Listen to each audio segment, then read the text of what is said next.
Hey guys, Chris Conley here from Conley Buick GMC. Kickoff's right around the corner. Buckle your seatbelts and hold on tight. It's time for some Tiger football.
Would you please stand tonight for the singing of our national anthem by Demira Andre.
We are live. We welcome you to Harley Stadium in beautiful Palmetto, Florida. We welcome back the #1 fans in the world, our TigerVision, as presented by Conley Buick GMC fans. Hello again, everyone.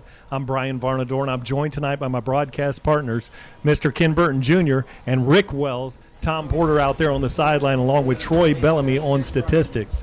But we have a very important 6A District 12 matchup for you tonight as the Palmetto Tigers clash with the Braden River Pirates. Tonight's game should be very interesting. Braden River comes into the game with a 2-win and 3-loss record. Don't be deceived by that. They've been playing some very good teams. The Tigers come in tonight's game with a 5-win and 0-loss record. The Pirates average 22.6 points per game, and they allow about 22.8 points per game. And the Palmetto Tigers average 34.8 points per game, and they only allow 12 points per game. In 3 matchups with the common opponents, the Pirates are 1 win, 2 losses, and the Tigers are 3-0. On paper, really, guys, it looks like the Palmetto Tigers should win this. But football games are not played on paper. They're played on the field. And tonight I wanted to make a comment about the field condition here. I've heard, during one of our games where we had a lot of rain, this field will never be the same this season. But let me tell you, it's beautiful. It's dry out there. Great conditions here at Harley Stadium. And, in recent history of this matchup, the victories have been won by tonight's visitors, the Braden River Pirates. With that, I'm going to turn it over to my broadcast partner, Mr. Rick Wells. Rick? Hey, thank you, Brian. Kenny, glad to be back here. To say that this is a big game tonight is really, truly an understatement. At this time of the season, it really doesn't matter what the records are. We're facing a quality opponent, a rivalry, a team that has won the last 5 years. We had a heartbreaker last year, as you know, right down to the last second, and I'm sure that's something that still stings many of us today. On paper, yes, we are the better team, but once again, that does not matter. What I look for tonight is I look for both these teams coming out very emotional. They're going to be hyped up. They're going to be ready to go. And who's going to be able to control that? Who's going to be able to take the next step tonight?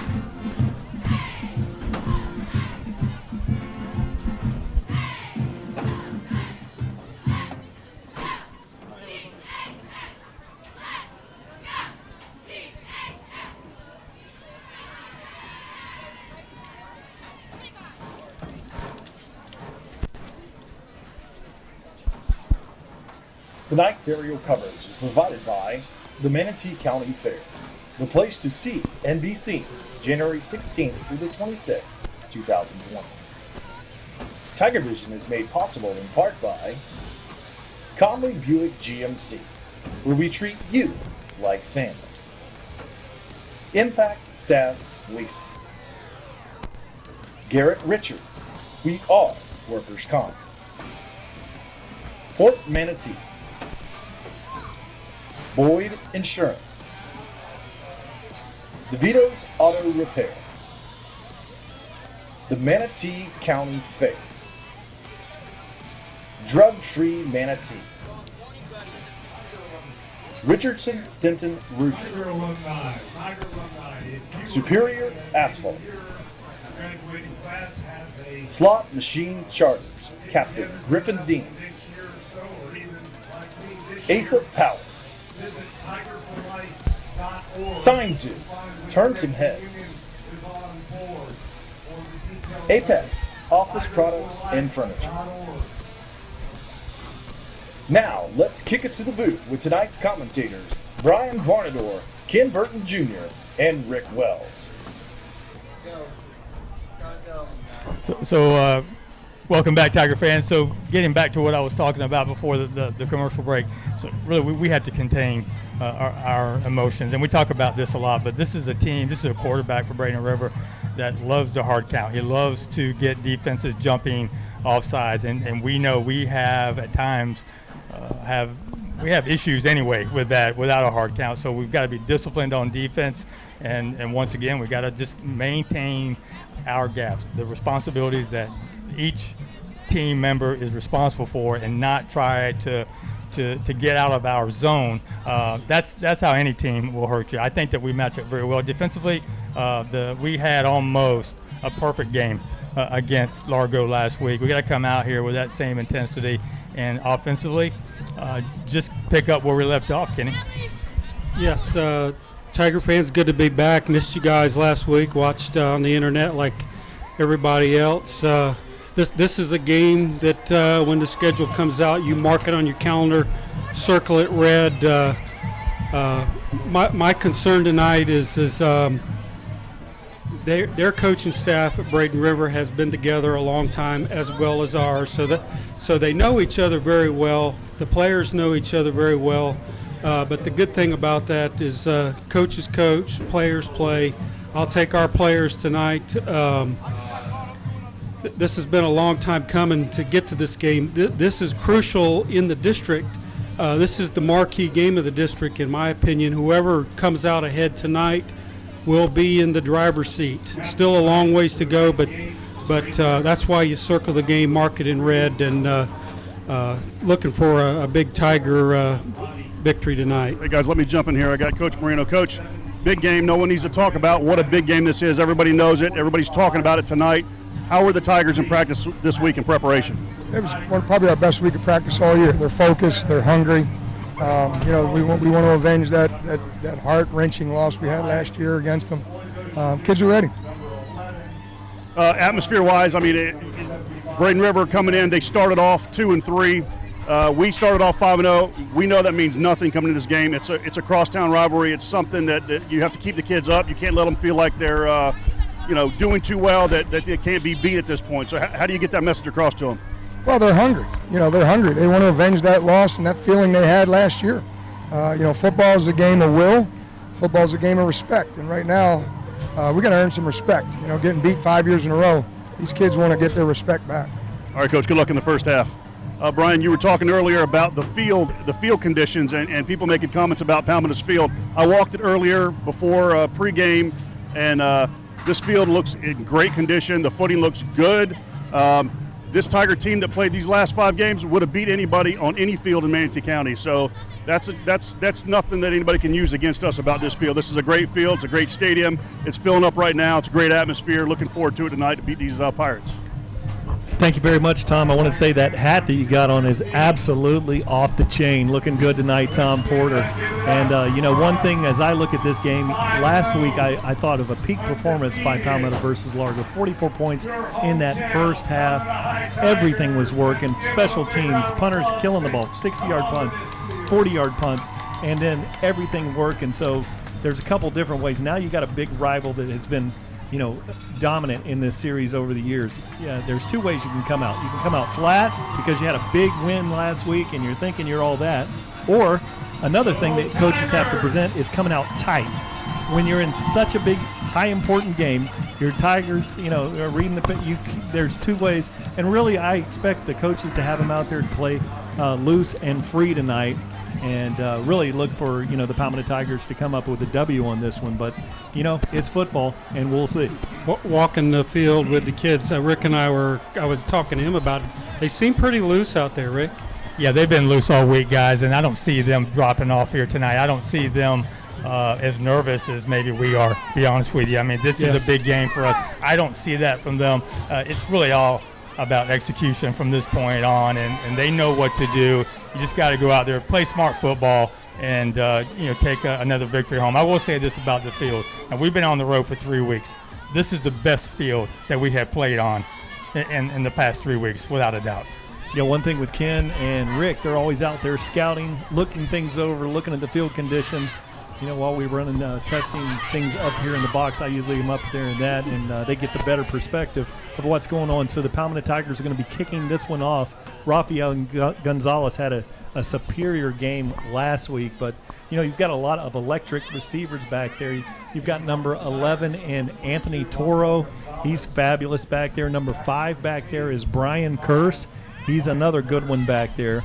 And I look for Rafael, probably the Tigers. He'll kick it down to about the 2-yard line, high kicks. And the Tigers have been doing a great job on kick coverage. So get a kick out of great service from our friends at DeVito's Auto, located in Ellington. Ball is about to be whistled live here, and this classic game is about to start. So Rafael Gonzalez approaches the ball. And it's a very high kick. and it's going to be fielded at the 6-yard line there. Cutting up the middle of field, looking for a gap, and Gabe Avendano with a great... That's going to be Braden Nickel. Braden Nickel, our long snapper. Long snapper with a great tackle there, number 20. Yeah, good job once again by the cover team coming down there. We speak about Braden every single week on special teams. He hustles down, makes just about every tackle on special teams. He's so quick to the ball carrier. Great strategy with our special teams. We know our kicker can put it in the end zone, but if you can kick it high, get down there and cover it, and get them back around the 20 or better. Out wide is Robbie Gurker, number 4. Very excellent. Shockey Ishtar is the quarterback. He hands the ball off. Great tackle there coming up, and that's Jaquez Hughes with a hit.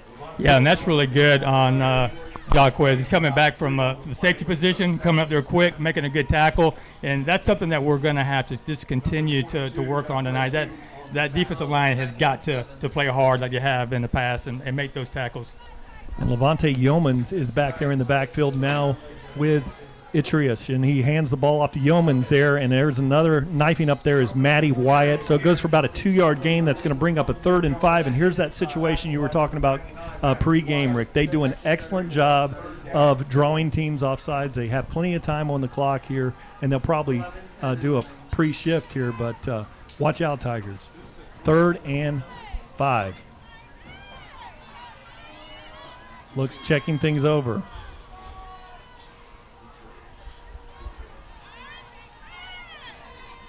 Shockey looks. He throws it out there, closing very fast on that, but a great route, and the first down completion just picked up enough there, and that was number 13, Carson Goda on the play. Yeah, nice throw. I don't think he could have put it anywhere better. Looks like our defensive back over there almost jumped it. They're very young on offense. There's only one senior out there, the wideout, one of the wideouts, number 4. They're all underclassmen. So Atreus waits back there in the backfield. With him is big number 22, Humans back there. He gets the ball middle of field, and there's a hit by Michael Brown there. Goes for about a 4-yard gain.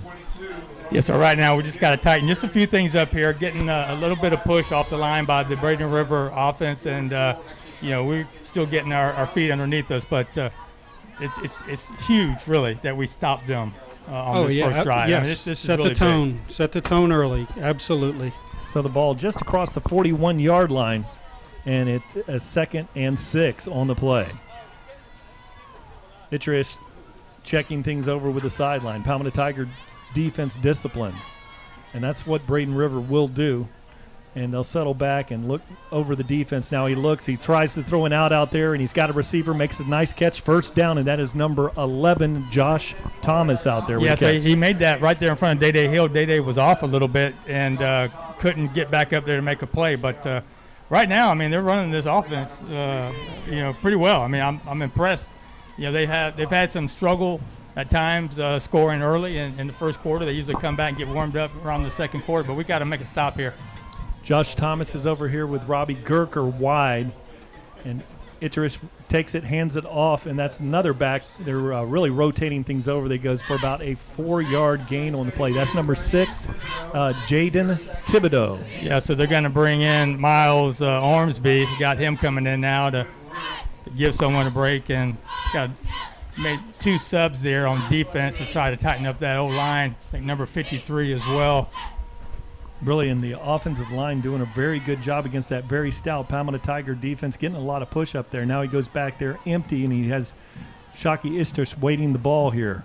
And coming up, looking for the long ball, throws it out there, wide open receiver, catches it 1 yard short of the first down. Not really sure what's going on there with Day Hill. That's not his style. Usually he's right on that receiver. But something, I don't know if he's confused with the coverage, but for any receiver to be off a Day that far. Watching them in film, I would, if I was Coach Cucci, I would do exactly what he's doing and rush this young quarterback and force him to throw a bad pass, and that's what he's doing. 3rd and very short. Thibodeau's back there with quarterback. Got a timeout by Braden River on 3rd and first. 9 minutes exactly on the clock here, guys. But Day is, he's our corner that you don't want to throw that way. This is Yeah, I'm a little surprised too, Rick. I'm sure he'll get it adjusted. This is a really good timeout for the Tiger defense, so Coach Cucci can talk things over as well. So, basically, at times the coverage will confuse them, and that's got to be what the case is. That Day is not thinking that the coverage that was called was what was called. But let me tell you, Day Hill just got. I don't know if he got an offer or an invite. Miami Hurricanes are looking at him. Well, he's got a dozen offers. Yes, he does. D1's offers already, and there'll be more coming the way he's playing for sure. Jaden Thibodeau is in the field back there, and awaiting the snap is Itriush, and he hands the ball off to Thibodeau. He's got the first down, and he makes a couple people miss spinning, and he goes for a big gain on the play. Yeah, so we've got to suck it up here a little bit and get into some type of rhythm here defensively, because they are running the ball on us right now effectively. They're throwing the ball on us effectively, and that's the last thing we want to do is to allow them to score on the very first drive and start getting those bad thoughts in your head, Kenny, about last year. But we just got to figure out how to contain this running back and stop this passing game, because we can do it. Gurker's out here wide with number 19, Cotton, and they hand the ball off to the back, and very good turning that one in as the Palmetto defense goes still for about a 2-yard gain on the play. This is the first time that they're actually in a second and long or third and long. They've been dominating the line of scrimmage, whatever scheme they've come out in their game preparation. Like I said, their coaching staff know our coaching staff inside and out. They've been battling for 8, 9, 10 years together. Both units have stayed together as a coaching staff for a long time. We'll see what happens. No gain, 8:05 on the clock. He didn't get a very good spot there. That's good for the Tigers. Now they come, and he throws a little slant in there and tackled there by Jaquez Hughes, but not after about a 6-yard pickup. So effective offensive game plan here, as you see on the replay for Braden River. I mean, they're moving the ball. Wide open receiver there, Jaquez gets up there and makes the tackle. So this is a big third down for the Tigers. We need to stop them from picking up a first down and try to get the offense on the field, guys. I think they're just doing these little short 5 and turnarounds, and because they know the heat's coming. Looking things over, looks down to his right initially. He's being harassed there, but he throws it out there. There we go. Good coverage by Tyler Wells on that. He's looking at number 4. Robbie, is it Gecker? It's Gurker. Gurker, looking for Robbie Gurker, but good coverage by Tyler Wells, and now they're looking at a 4th and 3, and it looks like they're going to just go for it here, gentlemen. Gurker's the go-to guy for their offense. One thing we've seen with Toma, he does a lot of short kicks on kickoffs and that thing, and maybe just outside of field goal range, trying to draw those Palmetto Tigers offsides. Ball is at the 26-yard line here.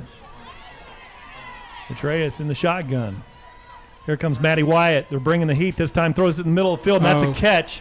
And he is there for the first down is Robbie Gurker. Robbie Gurker, the only senior starter on the offense this year. Just a nice slant up the middle, and quarterback picked up the blitz, and was man coverage there. They moved the chains there inside the 10-yard line, knocking on the door, guys. So here in the Asa Power red zone, Braden River is knocking on the door, and it is 1st and goal from the 8.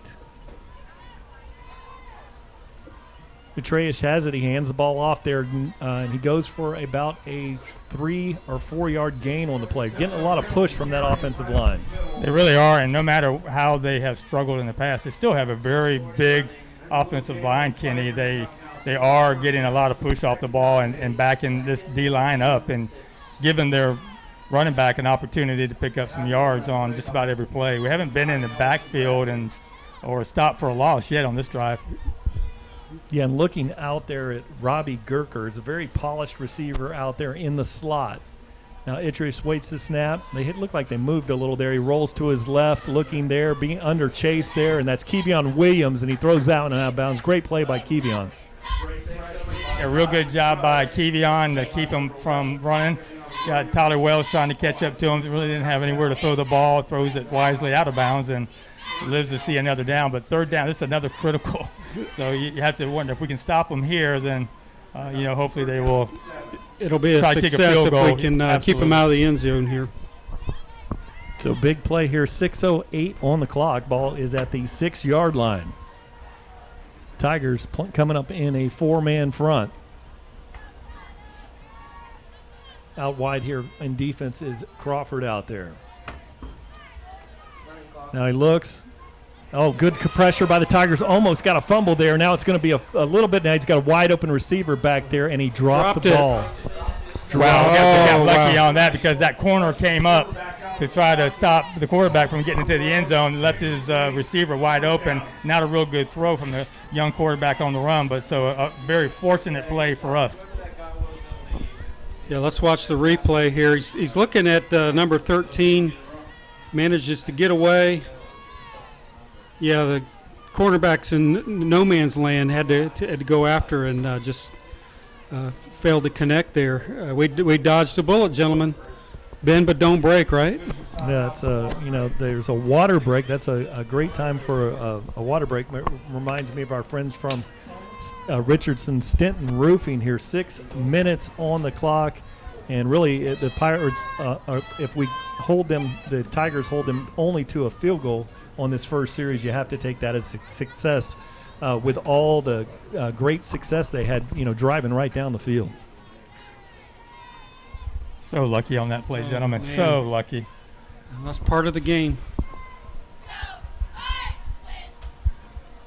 Now, Brett Toma is out there. One thing that he does very well, he gets the ball up in a hurry. He's not the longest field goal kicker out there, but in this county, he's one that gets the ball up in the air extremely quickly. And as a beautiful sunset falls here on the west coast of Florida, Toma awaits this one. 6 on the clock. Snap is down, kick is up, and it is good. So the Braden River Pirates lead this one 3-0 with 5:56 on the clock. Yeah, so even though they scored 3 points, it's still a win for that defense because they were moving the ball very effectively down the field. We were able to stop them close to the goal line. But, like we've talked about so many times, the offense has got to come out here tonight, just like last week, dominate, execute, and score at will. We got to just force ourselves to be disciplined and to make the plays that we should make. Ken, look at this kickoff here. I see a lot of hands guys out there. One thing you see about Toma, he does an excellent job of the pooch Yes, kickoff. you're right. Now he tries to drive it down right there where Sajel Hickson is on the 30-yard line there. That's an area, and he looks for a soft spot in that. You'll notice in his approach, and Palmetto Tigers are prepared. You've got a whole bunch of hands. There's no biggins out there.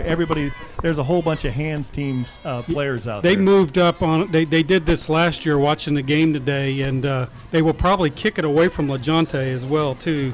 Yeah, this little quick, just a little pooch kick. It's going to kick it right about to the 30 there behind. There it is right Better there. Fair catch it. And great field position there. So the ball is at the 38-yard line.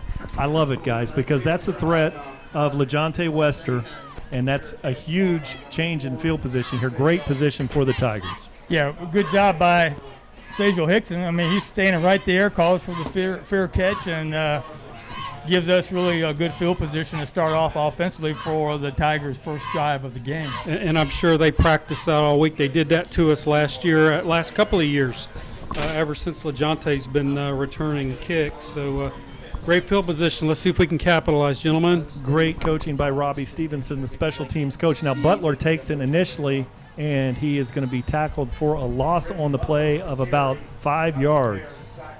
Really kind of a shaky exchange there. Got everything out of rhythm there, so now that brings up 2nd and 14.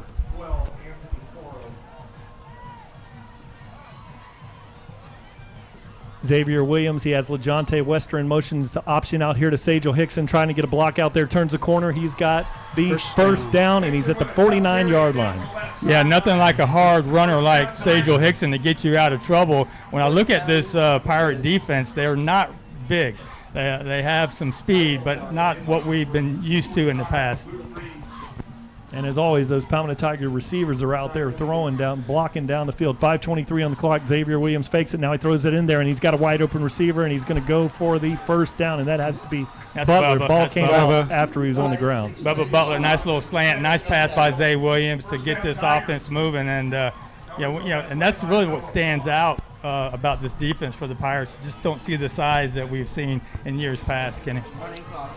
Zorian gathers out here to the left, and he's got Butler in the slot, but they hand the ball off there, and that's Sajal Hickson once again. He's at the 25-20 and down at the 18-yard line. Yeah, and you've got a couple of Pirates around him that acted like they didn't want to tackle him. Well, if you watched him on film the last couple of weeks, lowering the boom on people and running people over and breaking tackles when he was tackled and for touchdowns. First down, Xavier Williams fakes it. Now he throws it to Butler once again in the middle, and he goes for another first down. So yeah, that's wide open there, Brian. That play's been wide open 2 times in a row, and then you bring Sajal around the edge. So right now, it's just about executing and doing what you've been coached up to do. The offense is looking real good up to this point. Butler in the slot over here, and they hand it to Sajal Hickson, drives forward. He's going to go to the 2-yard line. So here in the Asa Power red zone, these Palmetto Tigers are driving. So they had that one good tackle behind the line of scrimmage, but since then we've been able to move the ball effectively, and the running game is starting to take over for the Tigers as well. So like what I'm seeing up to this point. So we have to score touchdowns. We can let them score field goals, but we have got to score touchdowns tonight, Kenny. Yeah, absolutely. The visiting team, you want to hold them to field goals, and that NFL, that's like the kiss of death, having to kick field goals on an away game. And I like this quick start here. They had to take a half a quarter to get Sajal Hickson out with a hand injury, guys. Yeah, it looked like he may have dislocated a finger or something there the way he was handling. We won't speculate. But now Butler, good move initially. Big hit, fumble out. Oh, no. And it looks like they have recovered that one. So the Braden River Pirates recover that one at the 3-yard line. Spoke too soon, Rick. Guys, that ball laid on the ground for a full second before anybody realized there was a fumble there at all. There's a flag. Flag on the field, and looks like we might have had a late hit personal foul, but let's see what this one is. So it's a personal foul Palmetto on the Tigers. So a double whammy, a fumble and a personal foul. So the ball is spotted right at the 5-yard line there, and so that should bring it out to the 20. And really a great drive by the Tigers. And, an unfortunate Sajal Hickson goes out, shuffle things around, and Butler. Yeah, the tackler there, the linebacker, number 9. Just hat on the ball. That's going to happen unnamed. in football. Yeah, put the hat on the ball, knocked it loose. You see it happen every day. Yeah, really exactly what we could not have happen. And, hey, we just got to bounce back right now. We can't get down, and we can't get, agitated. We got to man up here and stop them from getting into the end zone again. All right, 1st and 10. The ball is spotted at the 19-yard line. Itcherish waits this one, hands it off to the back, and really not a lot of running room that time. So the Tigers, great job by the defense, goes for about a 1-yard gain.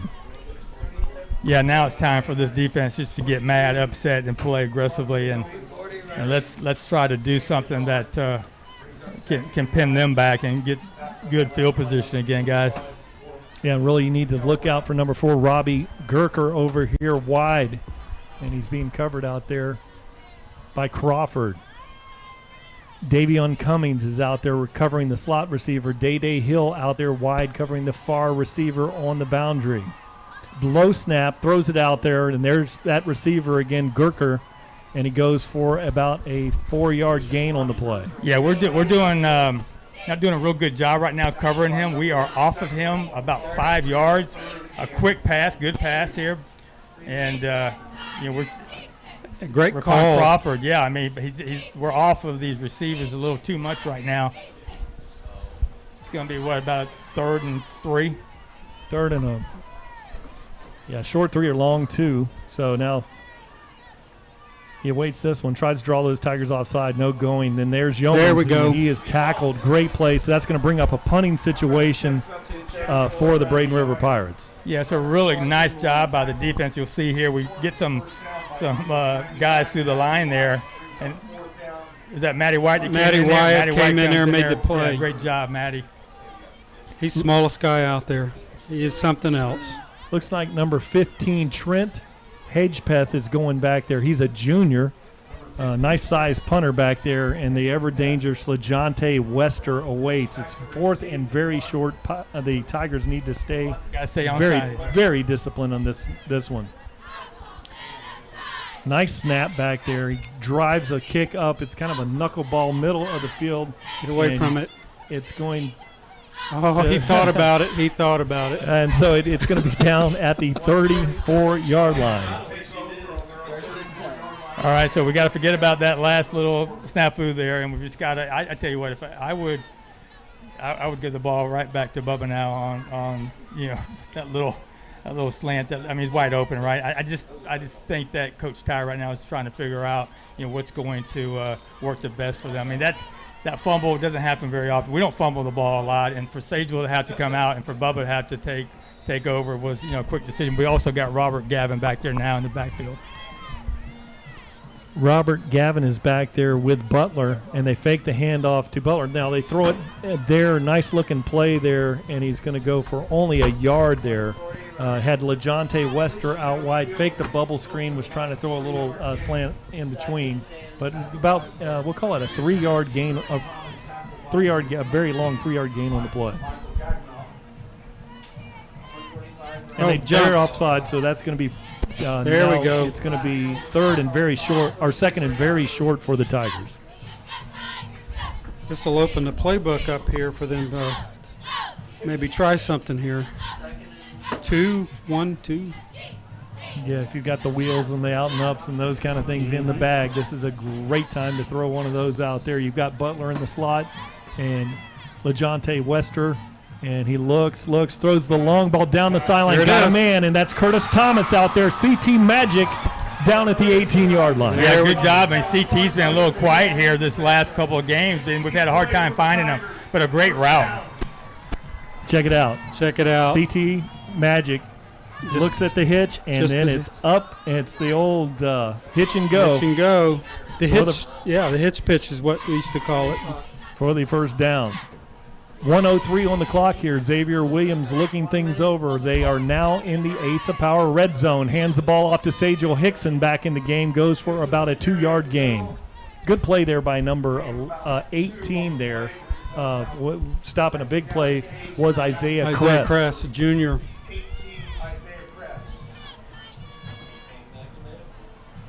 Palmetto with a 1 back, 3 receivers left, 1 single receiver out there to the right.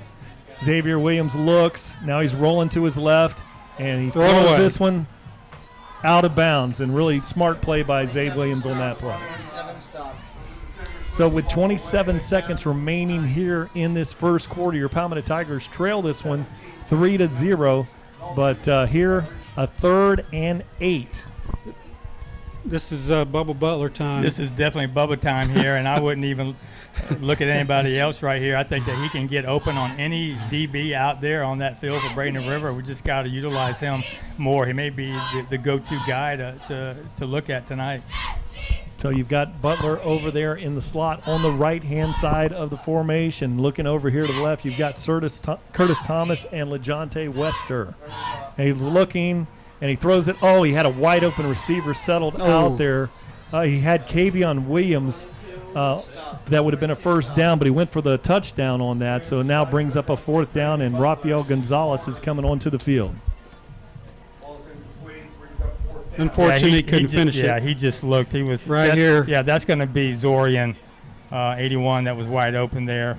Double covered Bubba. Yeah, because they heard us talking. So we'll do that, but you're going to have to look. You're going to have to check off, and there's going to be a wide open receiver somewhere.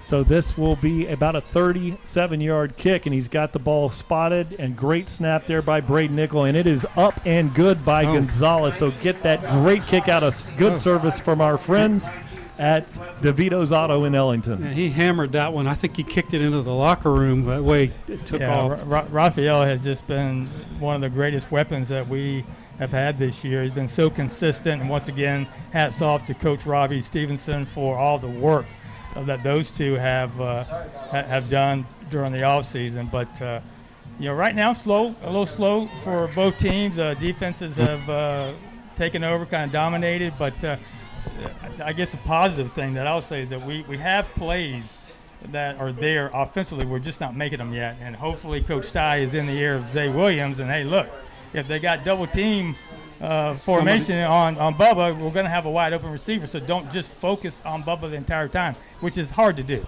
because Bubba will get open. That's true. We talked about Bubba for about 30 seconds before that, but Zorian gathers over there. Two options on that route, a little combination route on the sideline, one just past the marker, one in the end zone, and Xavier going for the points. So now Rafael Gonzalez will kick this one away, get a kick out of great service from DeVito Zotto. Very high kick driving him back there, and he fields that at the 1 yard line. He's at the 5, turns it inside. Great kick by Rafael Gonzalez. They don't make it to the 20. And that was number 5 there, which is Brian Kearse, the sophomore back there. So good coverage. It's down at the 17-yard line. We've got 13 seconds on the clock here remaining in this first quarter.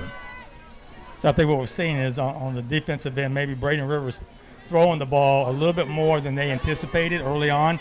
They've got some more speed out there defensively, just trying to cover these good receivers for Braden River. I mean, make no mistake about it. These guys can run, they can catch. And now it's handed off there and trying to find an edge there. Davion Cummings comes up and shuts that down. And then coming up to close the deal is Matty Wyatt. Yeah, real good job by Davion. He's being blocked, and he's being blocked well. You see it on the replay. He's able to get off the block just in the nick of time and make a great tackle right here. And then you got Matty Wyatt right there to put the hammer on him as well.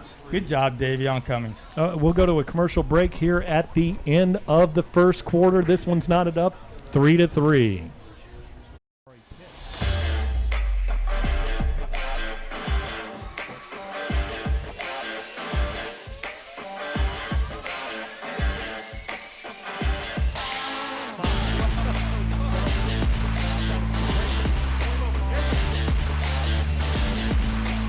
Hey guys, Chris Conley here from Conley Buick GMC.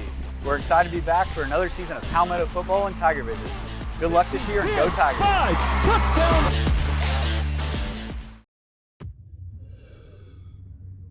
Every day, 192 people in the U.S. die from drug overdose, but they don't have to. In Florida, if you're trying to save the life of another person, you're protected from prosecution by the Good Samaritan Act.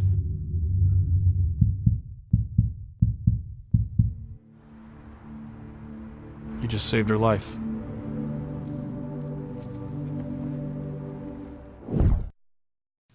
Hello, I'm Dan West, and I'm the General Manager of the Manatee River Fair Association and the Executive Director for the Florida Federation of Fairs. And I'm proud to be one town, one team. Now long throw down the middle of the field there. Really a great route there, was behind the defense, but that'll bring up a 2nd and 10 on the incomplete pass. There's Dan West. We just saw him on the commercial, but Dan live in living color right there. Oh, looking my at, goodness. I think he's looking for a moth or something. Not really sure. Yeah, it's third and 9. So it's enjoying that food under the tent. 3rd and 9 here for this Palmetto Tiger defense. Really time for a stop. Another stop, another 3 and out. Exactly, Rick. Quarterback views the field, looks for the sideline. Now he throws it wide open. Man. Receiver first down. We got a flag. Or maybe offensive pass interference. No, I believe it's going to be illegal man downfield. I think one of those linemen were about 5 yards past the line of scrimmage. I think that's what it is. Yep. Got it with the illegal lineman downfield. So that's going to lost it down. A replay. 10 yards, be 3rd down and long. No.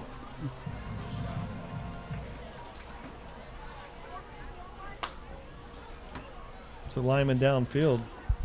Yeah, a huge penalty on Braden River because they had a wide open receiver and they had a first down, and once again, fortunate for the Tigers. So that brings up a 3rd and 14. I tell you, these receivers are getting open out there. Really polished system tonight for the Braden River Pirates here. Matty Wyatt back there in his Mike linebacker position, playing that kind of rolling up. Four-man pressure there by the Tigers. He throws it out there to his receiver, and good coverage by Jaquez Hughes. Yeah, good job by Jaquez. The ball thrown a little too high to number 13 Carson Gouda. But, real good coverage and a good defensive series for the Tigers. And I would love to get a little bit of pressure on this kicker and get him a little off kilter here. He's not the best punter that they've had over the years, but this is his first game. Yeah. In the other games that I watched, he did not punt. So at least the first two games, he was effective the first series, and but we got to get something on him. We got to get in his head a little bit. Hedgepath with this one off. It's a low kick. And Jonte Wester gets away from him. Man, does he get a fantastic roll on this, and it's going to roll dead at the 35-yard line. He flipped the field on us. It's a really good kick. Yeah, so hopefully Sagel Hickson, he's come back in the game, so hopefully that hand is not going to hamper him holding the ball, and we could just get that running game going again. He was doing so well before the injury, and then the wheels kind of fell off with the fumble, but it's really time to dominate up front, guys. And the O-line has been doing such a great job the last 3 games, and we just got to wear down this defense. They are not heavy up front. We've had some bigger D-lines the last 3 weeks, so I'll look for them to start dominating up front. Yeah, and depth-wise, as the game goes longer, Palmetto with a much bigger roster than Braden River this year, and that one's going to be a little swing pass out there to Sagel Hickson, and he shakes a tackle, reverses his field, looking for a block, and he's got it, and everybody's down there blocking. Williams is out in front. Hickson still going, and he's going to be tackled. That was I think his finger's okay there, Rick. Well, that was unreal. Does that remind you of the Largo game? It really does. I mean, he comes out of about 3 tackles you see on the replay here. How he got out of this, I don't know. Pure will. 1, 2, 3. Yeah. 4. And I believe that was lateral, so that would have been a rush play there. So another great run by Sagel. 1st and 10 for your Tigers. Oh, nice throw there to Butler. Yeah, and he's got it for a 6-yard gain. Yeah, that's the third time that's happened here already this game. Bubba's getting up a little slow. Hopefully he's okay. Every time they're able to run the ball, it opens the pass. He was kind of gimping on that on the first or second play of the game, that ankle. So I hope he's okay. Hopefully just a cramp maybe. In reference to Sagel Hickson's injury, I talked to the head trainer. Not a dislocated finger, just jammed it on a helmet, it looked like, but he said he's good to go. Obviously, on that last play, we can see that he's fine carrying the ball. Yeah, that great call there, Tom. Yeah, Bubba's still on the field. This is not good for the Tigers, and he looks like he's in some pain here. And yeah, that's an ankle there for Butler. So while our prayers are with Bubba out there, he's such a dynamic player. I wanted to talk about TigerVision advertising sponsorships are still available, and tonight we want to thank our great new sponsor, Apex Office Products and Furniture. Here's another look at the play. He just makes a cut, and you see that his ankle looks like he rolled his ankle a bit. But let's talk about Apex Office Products and Furniture. At the beginning of the year, Keaton's, which we're very familiar with, sold to Apex Office Products and Furniture. Apex has served Florida businesses for over 30 years and is one of the largest privately owned office and furniture suppliers in Florida. Apex has that culture very similar to Keaton's, having great relationships with its customers, providing customer service at competitive prices. And most of the Keaton employees stayed on with Apex, including the drivers, customer service reps, sales reps. Brent Hoopengartner stayed on as a division manager, and Chad Hoopengartner runs the furniture department, and Caleb Hoopengartner is a customer service manager. They're currently leasing, and they're going to do some things, looking for some space in Bradenton. And we thank all those Palmetto High graduation Hoopengartners, and we're very thankful also to Seth Hoopengartner, who helps us out here with the cameras. He's a freshman superstar here at Palmetto High School, but thanks to Apex Office Products and Furniture. Now the Palmetto Tigers have this one 2nd and 4. Williams looks, throwing a long ball down the sideline out there, intended for Wester, and it is going to be picked off at the 5-yard line. Great play there by number 17, Quinn McNulty. Yeah, threw that just a little too far, did Zay, and great interception by Braden River. So, still not clicking right here offensively, but usually Jonte can go up and get that, but I mean he's stumbling, which stumbled at the worst possible time and just gave that DB a clean shot at it. So once again, got to get this defense out here and gotta stop them once again. We knew this was going to be a dogfight, y'all. We talked about it. We don't care what their records are. We don't care who they played, who they have not played. This is a different game every year, and we got to get physical and we got to get loose. 10-10 on the clock here in the second quarter. And now the Pirates are going to come off of the end zone there. The ball is going to be about the 4-yard line. Hands off to the back, runs the middle of the field. Good pursuit there by the defense. Goes for about a 3-yard gain on the play. Good news on Bubba Butler, guys. Looks like it's a thigh bruise. I'm not sure what that means for the rest of this game, but nothing structural, so that's great news for us. Good news. Yeah, real good news. That was a good job on Matty White to come up there on that last play and fill the gap and keep that from being a big gain there for Braden River. So, once again, we just got to play strong. 9 minutes and 40 on the clock here. Nothing doing this time, and he struggles forward for a gain of about a half yard on the play, so that's going to bring up a 3rd and 6. Yeah, holding strong here defensively. And the only thing that worries me, guys, is you see the play here. I mean, they've stuffed up the entire gap there, and you've got Kevion Williams coming down with the tackle. But, I mean, we got to do something offensively because this defense is going to get tired. Robbie Gurker's out there, and he's had a tremendous game so far. Very hard to cover him. And now he looks back there, throws it out there wide, and it's going to be caught once again, tackled there after the first down. So I believe we had Michael Gagnon on that one, number 14, if I got that one 13. right. 13 would be Carson Goda. Yeah, I mean, this young quarterback is throwing the ball, guys, and he is precise. And, our DBs are running behind these receivers right now, Kenny. We don't have a lot of pressure on them, and we're kind of making it too easy for them. He is definitely, from the games I watched early in the season, he has definitely improved. There's a handoff middle, and he pops out of there for about a 2-yard gain on the play. I'll tell you guys, every time we talk about open receivers, which they've had plenty of tonight, I think about the offensive line. That quarterback only has time to throw those precise pinpoint passes because that line's been blocking. We've had no pressure on the quarterback, really. And if we don't get some pressure dialed up, it's going to be a long night defensively for us. You're right, Tom. So that brings up a 2nd and 7 here. Palmetto Tigers rolled up into a little aggressive front there, now backing off of things. They change things over there with the Braden River. They do a great job of that. Now Palmetto rolls them up again. He looks, and there's Renault that forces a throw down there. He's got a wide open receiver, makes the catch, and he's going to be caught there by Rakon Crawford. But great throw under heavy pressure there by Shockley Atreus. Yeah, you can't say anything. That was a NFL play by that young quarterback. You've got Quentin Rue coming over there, all in his face, and just throws a perfect pass. Right on the dime. Great play there by the Pirates. He probably didn't see him catch it. 8 minutes on the clock. 1st and 10. Ball is spotted at the 26-yard line. Yeah, we got to regroup here. Yeah, we got to regroup here defensively. So really, so far, very impressive quarterback play tonight from Shockley Atreus. He's been perfect tonight, and practically perfect.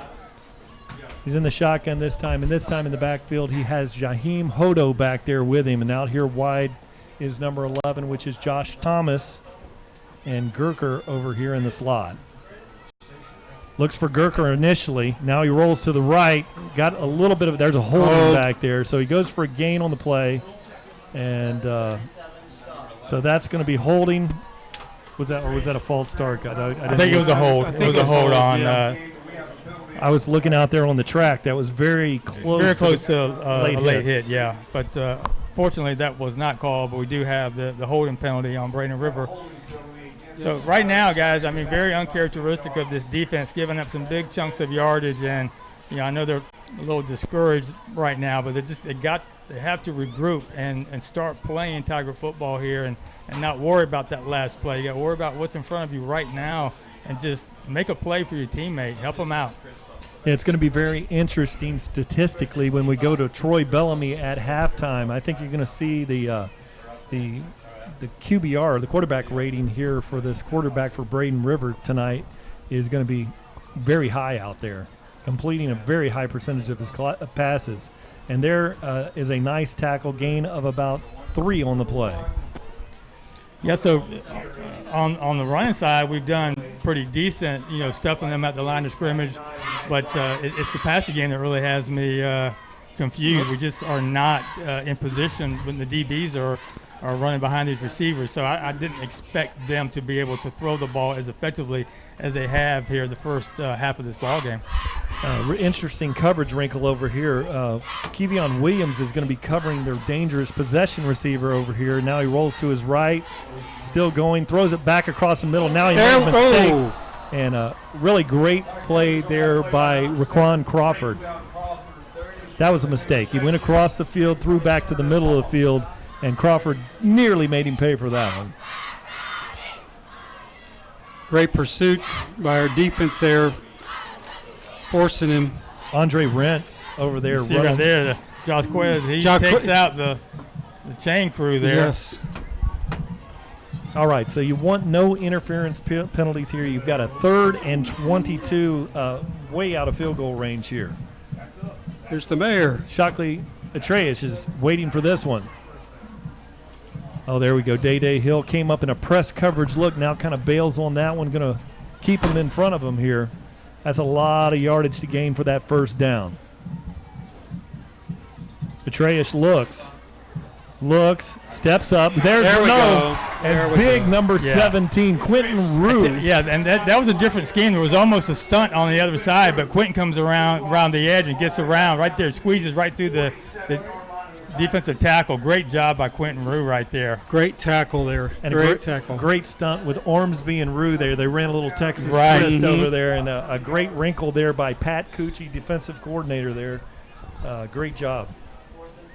For it, and they're going for it? No, they're going to punt this one away. Oh, I didn't see the punter, my bad. No. It's Hedgepath going back there to punt this one. And he gets a good kick out there, and that one is going to be fielded by LaJonte Wester. He's got the ball at the 10, looking for a crease, and he goes to the 17-yard line. So good job by the defense to get out of that interception thrown by the Tiger offense and keep Braden River from coming away with any points. So, hey, man, this is intense. This is a dogfight right here. You throw those records right out the window, man. This is like the first game of the season, and they're just trying to fight their way through it. Well, you think about the record, Rick and Brian. They're 2-3, and to be, it's almost a must-win for them because 2-4, you're going to have to run the table all the way through the season to have any shot at getting in the playoff. I don't care how tough your schedule is. When you got 20 teams in a region, 8 get to go, you're going to have to be better than 6-4. Yeah, this is about pride tonight. This is all about pride and bragging rights, and yeah, we got to kind of dial it in a little bit here offensively and do what's working. Maybe not get too crazy with the long passes right now. Just kind of pick up where we left off with when Bubba was in the game and just try to hit those short passes down the field because they've been a lot more effective offensively than we have up to this point. And our receivers are capable with the yards after catch to make a long gain out of it. And we all know what Sajel Hickson can do back there in the backfield. He's back there by himself. They run like a bubble screen look, and it's a keeper by Xavier Williams, and he goes for about 3 yards on the play. And to have the quarterback just to be able to run the ball on occasion with that option read, only going to open up more running lanes and pass, being able to throw it. Yeah, there were about 3 different plays off 3 different options on that RPO play there. You could see that. And now Sajel Hickson struggling his way, and he goes for a nice 3-yard gain. And 2.5 of that was all on his own. He was wrapped up there for almost no gain, and he willed his way there for those last 3 yards. Pulling a sled. 3rd and very short. Palmetto going very fast. Now the Pirates are lined up on defense. Out here wide, you have Gathers out here wide. Might go with an option type look with Sajel Hickson on this. There's a lot of things in the playbook, but there's going to be a throw, and he steps up, and that's Xavier Williams. Stays on his feet, and he's got the first down. Great play by Xavier. Flag, but it's not. That's not. He's in inbounds. That's all right. Let me tell you something. I'm all right with that because we had a good crew of referees last week. Right now we've got a good crew here. But they know it's an emotional game. He was inbounds when that tackle first took place. Great athletic move here as he's getting ready to go down. What's his right balance? there? That was huge. Yes. Because that's a sack for loss. Tackle and we're for punting. Loss. We're punting the ball. Now it's 1st and 10. Palmetto Tigers. The ball is at the 36-yard line. And he throws it out there, bubble screen, and that one's blown up immediately there. Butler out there, but great play by number 17, Quinn McNulty.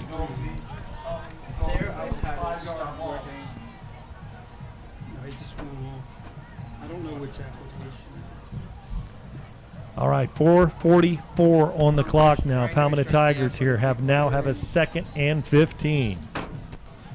This game is still knotted up at 3-3 here in the second quarter. A surprising score with these two teams out here. Now we have Curtis Thomas out here wide with LeJonte Wester in the slot. Xavier Williams throws a little slip screen out there. Back's got it, and he's turning it up, and he called the flag on the play. We got a flag. We're going to have a hold, I guess, here. I couldn't see it from love the call, vantage point, but I couldn't really tell there. That one, looked perfect call there, slip screen. And we're going to get a wow. What is it when on a legal man downfield? That can't be. The ball was thrown behind the line of scrimmage on a bubble screen, so you can be down the field on an RPO. Let's see where the ball was thrown. Was it behind the line of scrimmage? Right there. It's going to be. Right at the line. Yeah, looked like it was right at it. But the line judge is the one that called it. He was standing there right there looking at it. It's him right there. Okay, well, from the vantage point, when you have if the ball is thrown behind the line of scrimmage, you can block downfield. But we really didn't see from our vantage point there. So that brings up takes a first down play, goes to a 2nd and very long. He's right there. He was behind that. Well, it's hard from our angle to see. So with 3 minutes and 56 seconds on the clock, he throws the option out there to the right, gets a block out there. And there is Sajel Hickson, goes for a nice gain on the play, but it brings up a 3rd and very long. Yeah, so the big thing here, if we can't pick up the first down, just try to get some of this field position back and give Raphael an opportunity to pin them back. But we are capable of picking up this first down if we can just get some blocks up front and give Zay a little time to throw the ball here. We haven't been looking Jonte's way too much tonight here, guys. Yeah, you read my mind. I go, it's probably time to dial up something for him. Now Xavier Williams steps up, throws the long one out. It's a duck. It didn't come out of his hands very nice. Coming back, that's going to be. There's a flag. Great job. Interference. Yeah, so Zay was able to get out of the pressure, kind of move up in the pocket, throw a pass that was just a little behind Crawford, but he could have come back to catch that, and obvious interference there by the Pirates. Somebody might have grazed his elbow when he was releasing that ball, because that one came out, and pass interference. A very good break for the Tigers. It's one of those when the ball is underthrown, the receiver has such a better shot at that, and as a defender, just a great break. Now help me out. That's still not going to be a first down, correct? Still going to be 3rd and short. It'll be going to be a. Oh, that is a first down. We had the distance. Okay. I get a little confused between the college and the pros and high school when it comes to those interference calls. But well, there must have been enough to pick up the first down. Right. Because if it's a defenseless quarterback out there, that is one thing that's going to be the automatic first down. But it's not an automatic first down here in high school, and it is very confusing for me. 3 minutes and 10 seconds on the clock. 3-3. Sajel Hickson is in the backfield there. Wester's in motion, and they threw it behind Wester, and they had him in the middle of the field, and the safety was on the outside of him there. That would have been a very big play for the Tigers. That's a hard throw for Zay. He's on the run. He's trying to hit a slant almost, and you know, it would have come. It would have been for naught anyway. But, yeah, that's a hard throw. Yep. So if he throws it up the middle of the field, he's taking it. He's running to his left and then trying to throw back, and that's difficult. So that's going to be the illegal shift on the Tigers, which is a 5-yard penalty, but they're going to decline that one, which will bring up a 2nd and 10, 3 minutes and 7 seconds on the clock. Well, this game is just flying by, guys, with 3:07 left here in the first or second quarter. Second quarter. Yeah, it's almost halftime. It's almost halftime. Goodness gracious! Talk about flying by. 2nd and 10 for the Tigers. Xavier Williams awaits, and he looks, rolls to his left. He's going to be sacked there, and that's number 44 that cleans that one up, and that is that's Andrew Boys de Ignan, number 44. Coming from the outside on it looks like a little blitz. Put the Tigers way back. Yeah, to say that we are in a bigger fight than we anticipated is an understatement here, gentlemen. We are looking at a Braden River team that in no way looks like they have struggled at all this year. No, they are now they go with no safety out there in the middle of the field. That's interesting. And they drop there. It's going to be Butler. Didn't seem. Oh, he was wide open down the middle with no safety. And now he waits, comes back the ball. Bubba's got it. And a penalty over here and a penalty out there too. We got across the ball. What's the one by you, Tom? I didn't see it. I just saw it come out. Maybe a sideline warning possibly. Let's see. Yeah, that was there when that safety peeled out of there. You know, we were looking for Butler. We may have another lineman downfield. No, they usually give you about a yard there. So let's see what the call is. There's definitely that one. So maybe there's the one over here and there's one over here. So they call the ineligible receiver or lineman downfield, and then the interference. So that's going to bring up 3rd and long once again. I mean, they are 10 yards down. That's an easy call. Jay West. That's unfortunate, but I mean, those are the mental mistakes that we cannot make in a game like this. And you know, those are 2 calls here on this drive that have pinned us back. And even though they're offsetting, we still have a lot of yards. We got 3rd and forever here. 3rd and 18 looks like. You know, Bubba makes a great play to get his quarterback out of trouble there. And that defensive look, there was no safety out there. Kind of, they've straightened that one out, and that was the time to hit it down the middle. Now Xavier throws a bubble screen out there, and that's Butler who breaks a tackle and goes for about a 10-yard pickup. So that brings up a 4th and 10. Palmetto Tigers have it at the 48. Only 1 minute and 55 seconds remain here in this second quarter. Yeah, you're smart to punt this thing, play field position with, make it go 80, 90 yards on this. So Rafael Gonzalez is going to be very critical for the good snap, and you're going to have Braden Nickel to snap this one back to Rafael Gonzalez. Woo, he gets that one off. Angling for the sideline, takes a nice roll. It's picked up there. Is that Gurker back there? Now he looks for the sideline, and he's going to be there's a flag down. Yeah, we got a flag on, I think, a blocking the back on Braden Nickel. So a minute and 13 on the clock. That'll probably back him up. Palmetto Tigers going to need to play strong defense. 3-3. Now, who would have thought this going into the end of the second quarter? Not anyone in this building, I can tell you that. I've been very impressed with Braden River. I mean, they are very well coached. We know that. They have come out here to play tonight. They are not wanting to go back across the river, losing to Palmetto tonight. And we have done well defensively to keep them at only 3. Offensively, that's where I'm a little surprised. The struggles that we've had with the offense is something that hopefully we can straighten out at halftime. But yeah, a little surprised, guys. They've had some good moments. They came out sprinting and went right down the field, but then the turnover. This could be interesting. Palmetto has 3 timeouts remaining. If they just try to run this one wide and wheel that clock down. It'll be interesting to see if Coach Marino goes with the timeouts. Good play there by Kevion Williams, and let's see if they burn a timeout. That's exactly what Coach Marino's doing, Brian.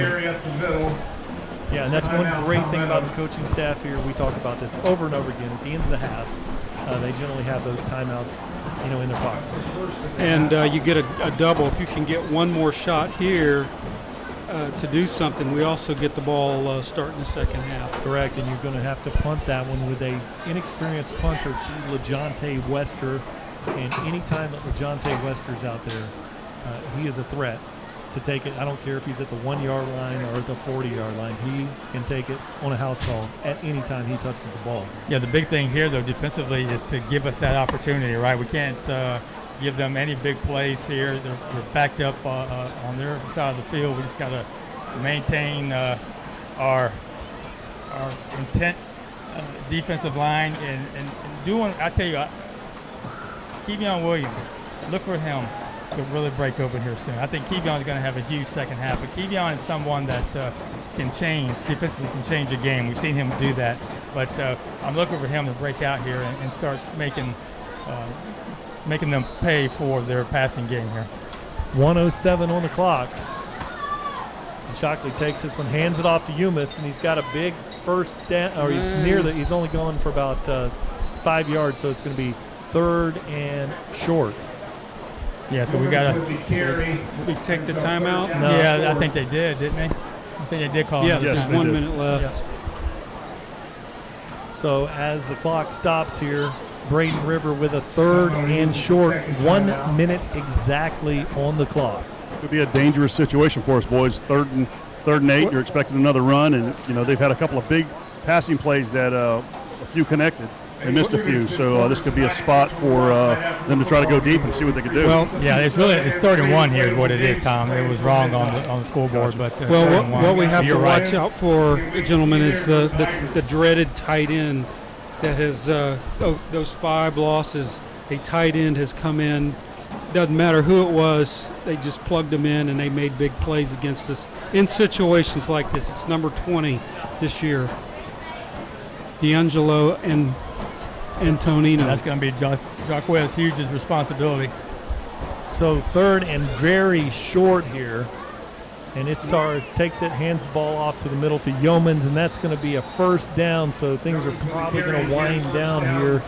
You're going to see, an interesting look here for Braden River. Do you take one shot, on a surprise type play, fake like you're going to spike or take a knee and hurl one down the field? But only 47 seconds now. The clock's live. 44 on the clock. Kurt Bradley's capable, yes, of dialing one up. Definitely.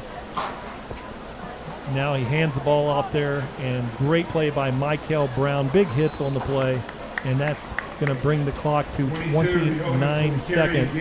So it'll be 2nd and 8. Gives you a little insight into their mindset. They're seeing this as a victory coming out of this first half, 3-3. They're not trying to push the ball down the field. They're just going to let the clock run out, obviously. So, maybe a mental edge for us. We're trying to drive. We're trying to score. We're using timeouts. They just want to get into the half. A great point. Yeah, I think they're going in there doing cartwheels, going in 3-3 at halftime here. Yeah, at the close of the first half, your Palmetto Tigers 3 and the Braden River Pirates 3. Now we're going to get some statistics here with Troy Bellamy in just a second. He's out there with a calculator, and he'll also talk about what we were seeing there at half. Troy, you ready to go? All right.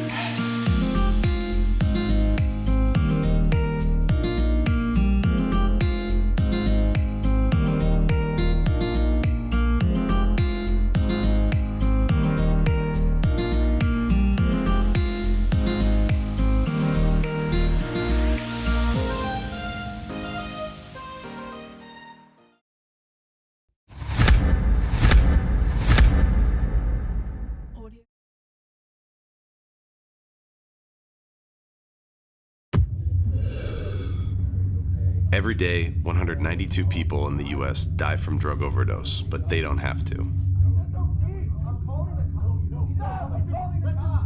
In Florida, if you're trying to save the life of another person, you're protected from prosecution by the Good Samaritan Act.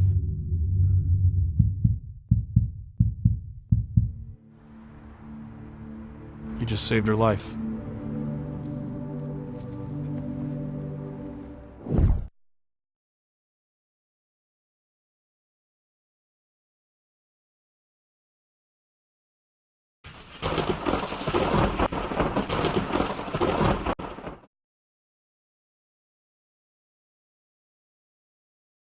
Hey guys, it's Alan Conley from Conley Buick GMC. Halftime's almost over, so make sure you stay tuned. Go Tigers! Hi, my name is Harold Britt. I am commander of VFW Post 2488 here in Palmetto. You're watching TigerVision. We are proud to be part of this one town, one team here in Palmetto, and keep it up.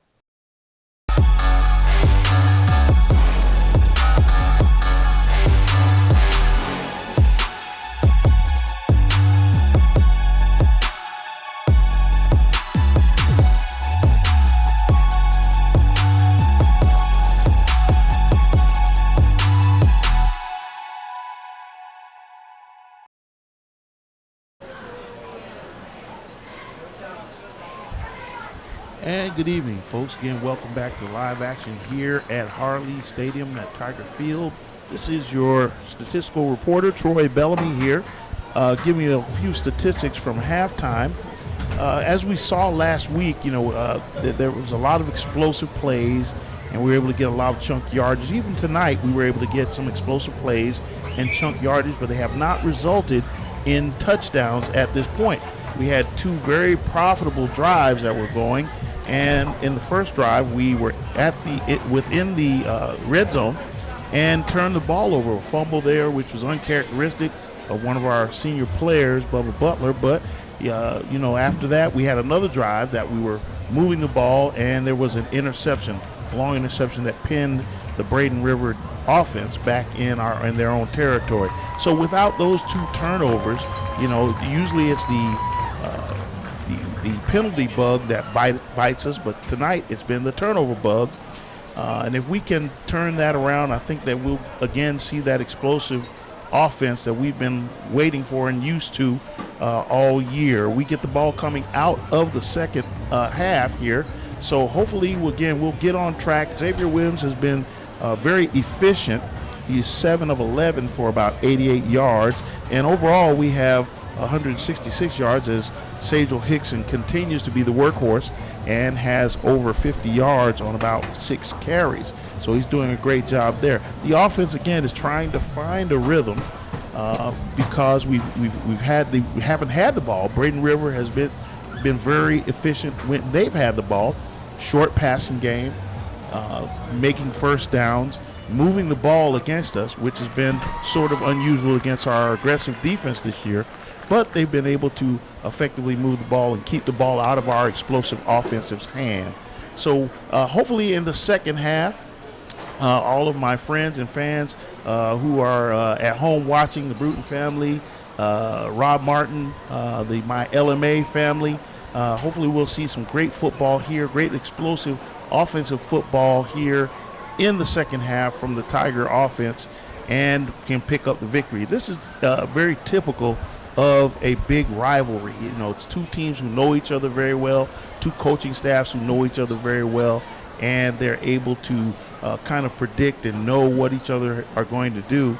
And that's why we have a 3-3 battle here at halftime in this big 6A District 12 matchup. So again, thank you folks, and we'll see you in the second half.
going.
Palmetto High School cheerleaders, all you can eat pancake breakfast. Come and enjoy breakfast with your favorite Tigers on October 5th from 8 a.m. to 11 a.m. at the Palmetto Mobile Home Park in West Palmetto, 1201 8th Avenue West. $10 per person includes drinks, pancakes, and sausage. Children 5 and under eat free. Please see any PHS cheerleader to buy tickets, and tickets also available at the door.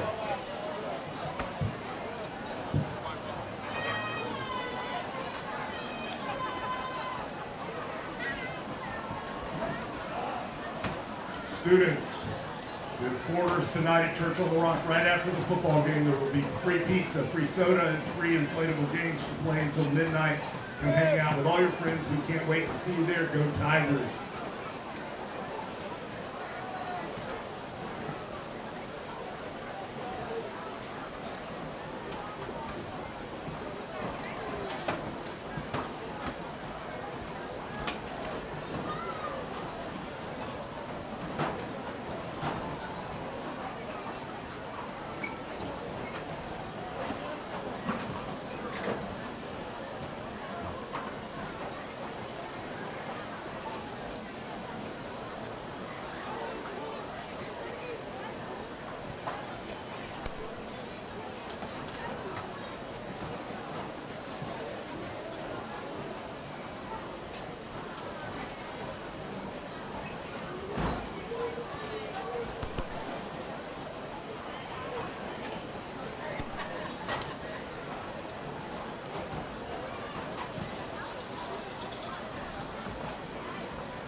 Brian Varnador back here at the halftime break, a minute and 28 before we start things off here, guys. I wanted to say, a 3-3 score there.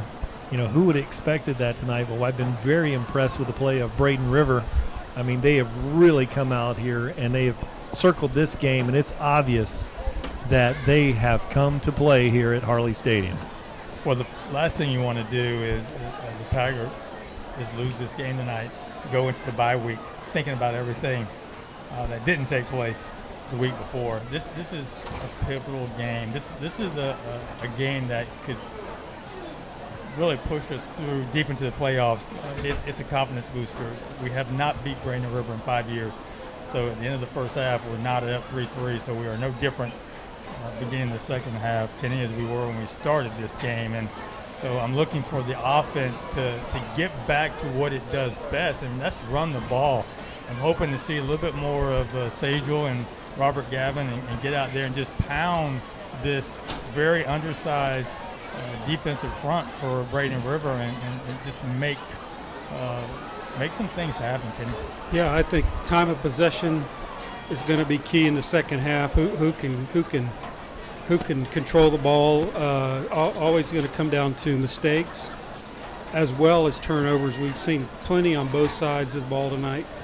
And yes, a win tonight puts Palmetto in a very good spot as far as the postseason, in the driver's seat. If not, as we talked about the Manatee game, it's a quagmire. Now, in this, again, one thing with the approach that we've seen from the Braden River Pirates over the years, they come out and they're looking for a soft spot out there on the kickoff. Probably not going to kick this one to LeJontay Wester back there. What they like to do is to drop that thing in there between the 30 and 40-yard line and try to get a turnover. It's almost like having an onside kick to start, and that would be a huge shot in the arm for them here. But now Toma is lining up to kick this one away. Get a kick out of great service from our friends at DeVito's Auto, located in Ellington. Wester is back there with Jaquez Hughes. They're extremely short. They're only at the 25-yard lines as they wait. This is going to be a pooch kick, a very short approach for Toma. And he kicks this one. It's a pooch kick, and it's going to be returnable. And getting the block out there is Sajel Hickson. Turning that one up, it's Bradley. And he goes for a nice gain across the 50-yard line. That's Jaquez Hughes. Jaquez Hughes makes a big play right there and gets across the 50 to start the first offensive drive off in the second half for the Tigers. So now, hopefully they had their pep talk, and they're able to come out here and just start playing Tiger football offensively. We've got to get into the end zone, guys, right now. And as you talked at the break, guys, this is the Braden River team. Defensively, they've got some older players on defense, but the depth is something that could come into play here in the second half. Palmetto has the ball at the 50. Xavier Williams awaits the snap, and he's got Sajel Hickson in the backfield. And they fake the handoff, and they throw it to Butler once again. He drops it. And I think that's going to be Curtis Thomas. Curtis Thomas. And, that's a catch that Curtis should make and usually makes. There was a lot of zip on that. But, once again, wide open. We don't take advantage of it. We're going to have to be a little bit more consistent in the passing game if we're going to win this tonight.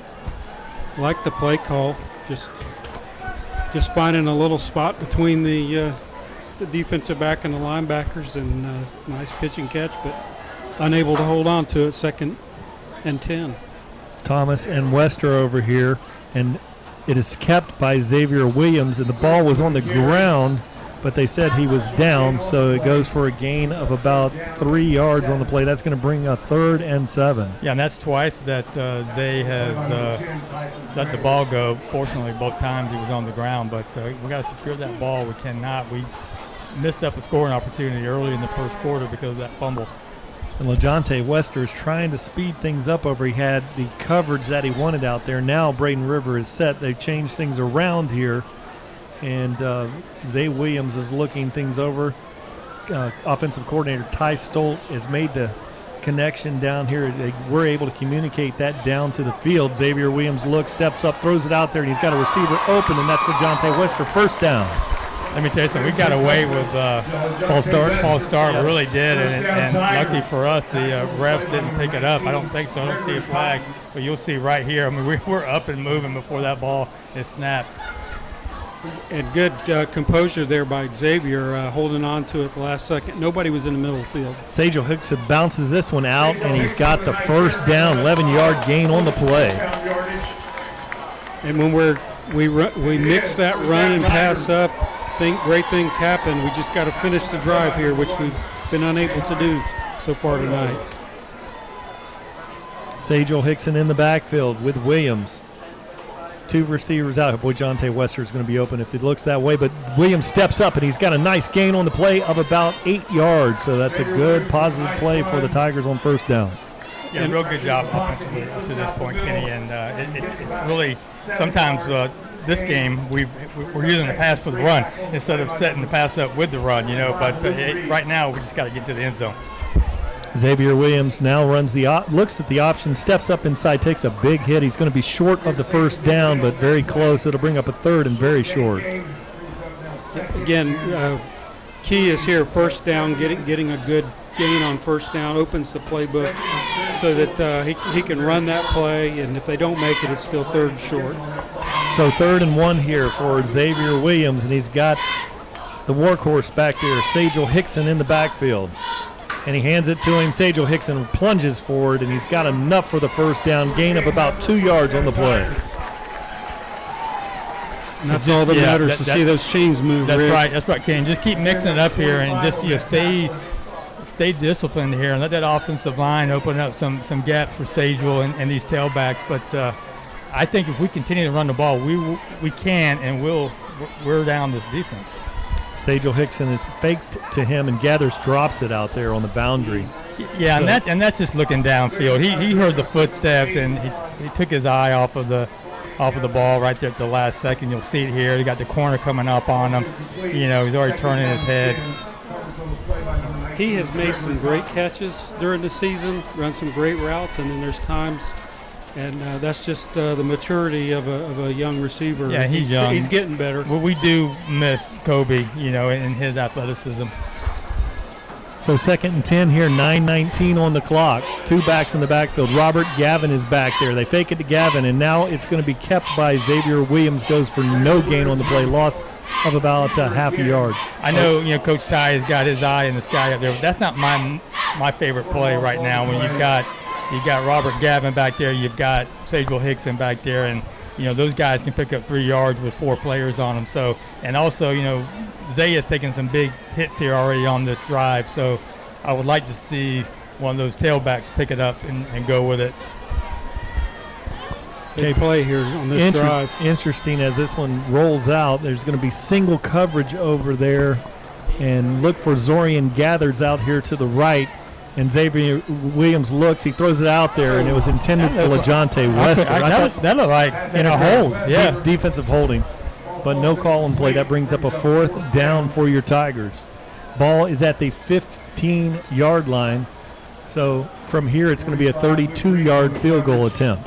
As we watch this replay, that was definitely a hold, and the referee actually reaches for his flag and then lets go of it. Well, he's right there, looking right at it, Tom. I mean, he right on top of it. Couldn't have been in a better position, but no call, and we got to try to pick up 3 here. So 42 yards on this. He says the ball is on the 15-yard line. I'm sorry, 32. 32. So Gonzalez has a nice leg into that one, and it is perfect. Great snap by Braden Nickel, Xavier Williams with a hold, and what a weapon that Rafael Gonzalez. We hate to get 3 on that series, but 3's better than 0. Great kicking by Rafael Gonzalez. Right here. I mean, that's an obvious hold right there in front of the referee, but we get 3 out of it. Rafael has been the offense up to this point tonight for the Tigers, and hey, thank goodness. And we have the lead. This is the first night so far we've had the lead. Good thing we can hold on to it. Hang out with your friends. We can't wait to see you there. Go Tigers. Get a kick out of great service from our friends at DeVito's Auto, located in Ellington. And now with 8 minutes and 29 seconds here in the 3rd quarter, your Palmetto Tigers are going to kick this one off, and back there to receive this is number 6 is going to be Jaden Thibodeau.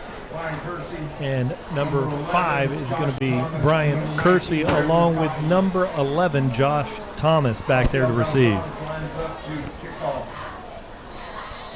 Watch Robert Gavin, number 25 on this, along with Jalen Wester. And there's a nice driving kick, and that one's deep and well into the end zone. That's a touchback for the Tigers.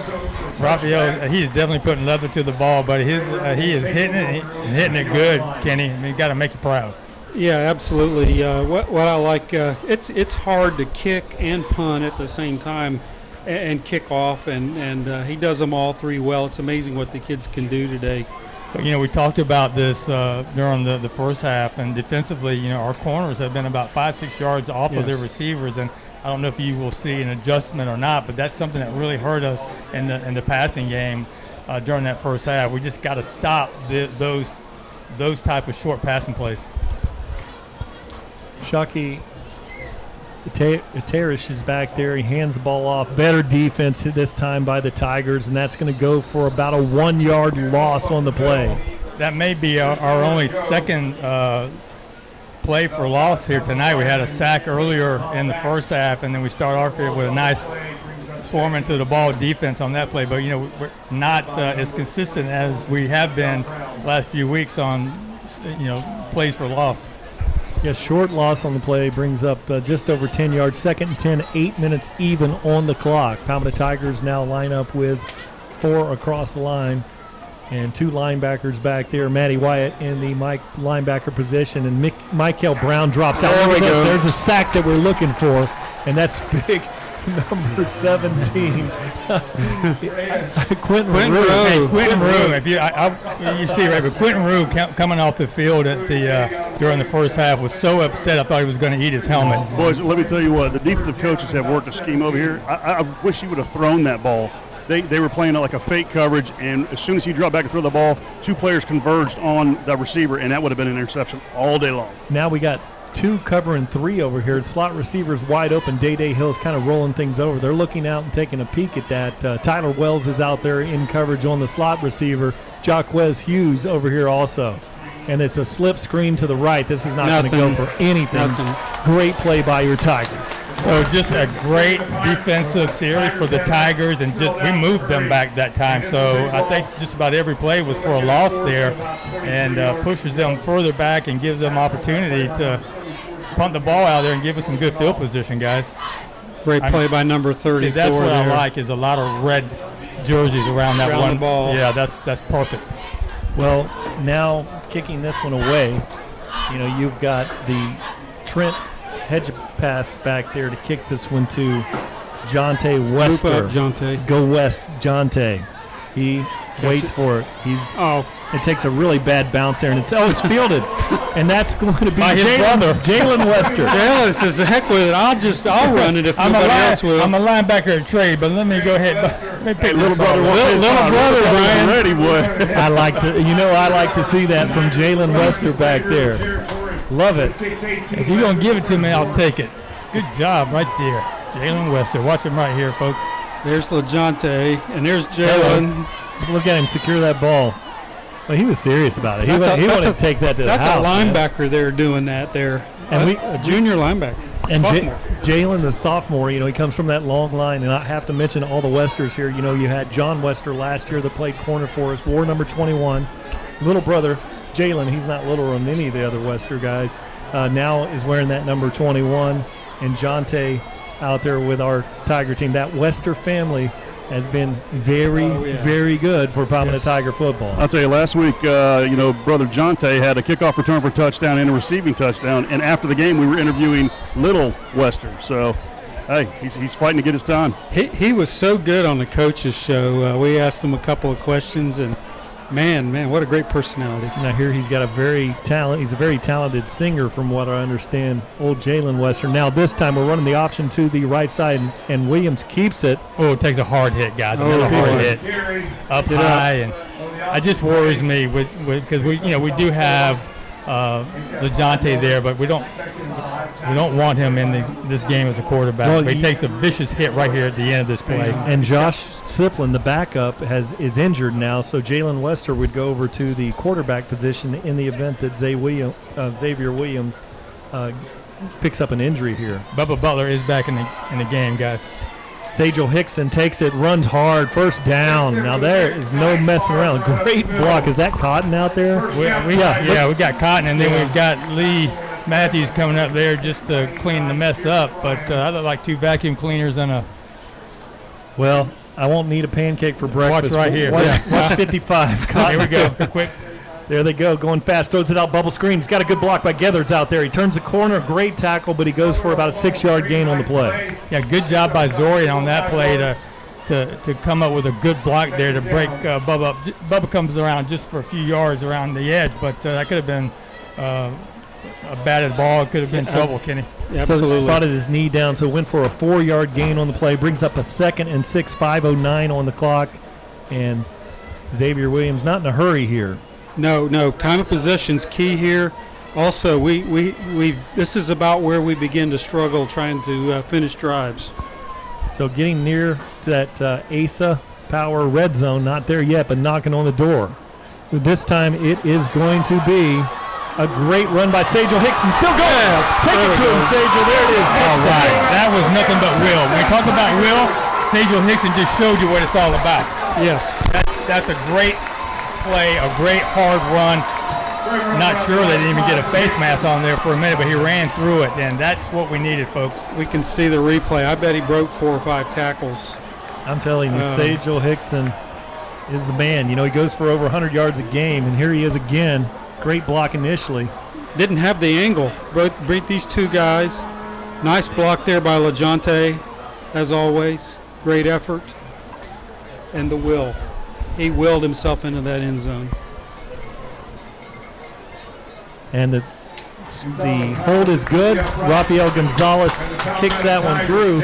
And our statistician, Troy Bellamy, here says that he has, was it 11 carries for 110 yards? So he is rolling them up. So if you think about it, guys, I mean, we come out here, second half, tied up 3, and in just a matter of 7 minutes, we are up by 10. So that was just a great way to come out here in the first half and react to some adversity, right? Yeah. I mean, they were struggling, and we come back here and look strong, 13-3. But you can't let up now. You cannot. Oh no, you got to keep the gas on the pedal. We have seen against Braden River and against Manatee, the fight is still on, and we cannot allow them to get back into this game. Rafael Gonzalez approaches the ball here. Get a kick out, a good service from our friends at DeVito's Auto, located in Ellington. 4:42 on the clock here. Palmetto Tigers lead this one 13-3. Jalen Westers right by Rafael coming down there. A very high kick fielded at the 10-yard line. He is turning it up. He's at the 15, looking for the edge out there, being chased, and he's not. He's over. It's over.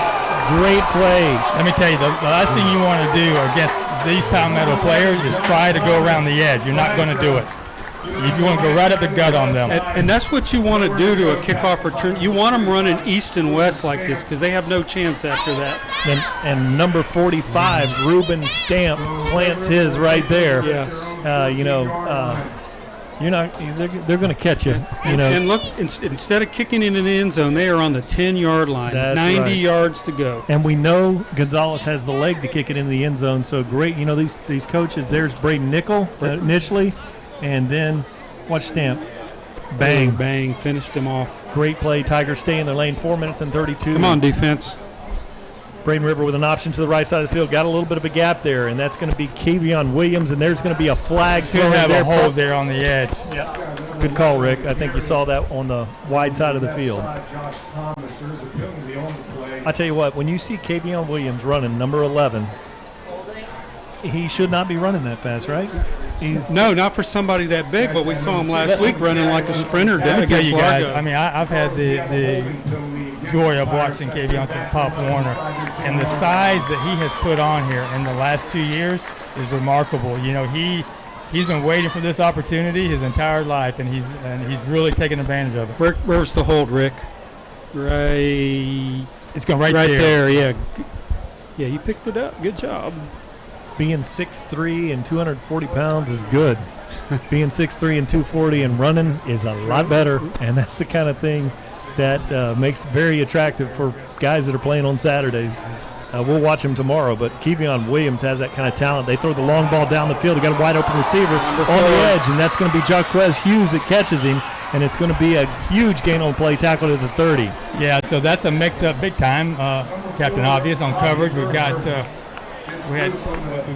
Jaquez back there, but you also got number 7, Raqueen Crawford, who is, I don't know if he comes up, I don't know what happens there. But just a breakdown in their coverage. I got it, you take it, and That's their go-to guy, Robbie. How do you pronounce Gurker. Gurker, he's good. He's the only senior on the offense, and just made a senior play for him. Yeah, he reminds me of that guy from Clemson, a couple years ago against Alabama there. He just gets open. And now they hand it off to Yeomans, and he's tackled there around the neck. He goes for about a 3-yard gain. So big, the big theme here is that we cannot break, right? We'll bend, keep them out of the end zone. They got to kick threes, but we know that there's a lot of time in this game, and that's a big play for them, and we just cannot let them capitalize. Kevion Williams and Quentin Rue are on the line of scrimmage there, and now he looks out there, wide open receiver out there, and he's turned in there, and a good job by Jalen Wester coming up the tackle. Yeah, good pursuit on Jalen as Day is just kind of dancing with him, and you can't cut around this team. You got to just move. You got to go north and south, and good hustle there by Jalen Wester. Ellison Bradley keeping him contained and waiting for the help, and that's what defense is all about. Levante Yeomans is in the back there with Shockley.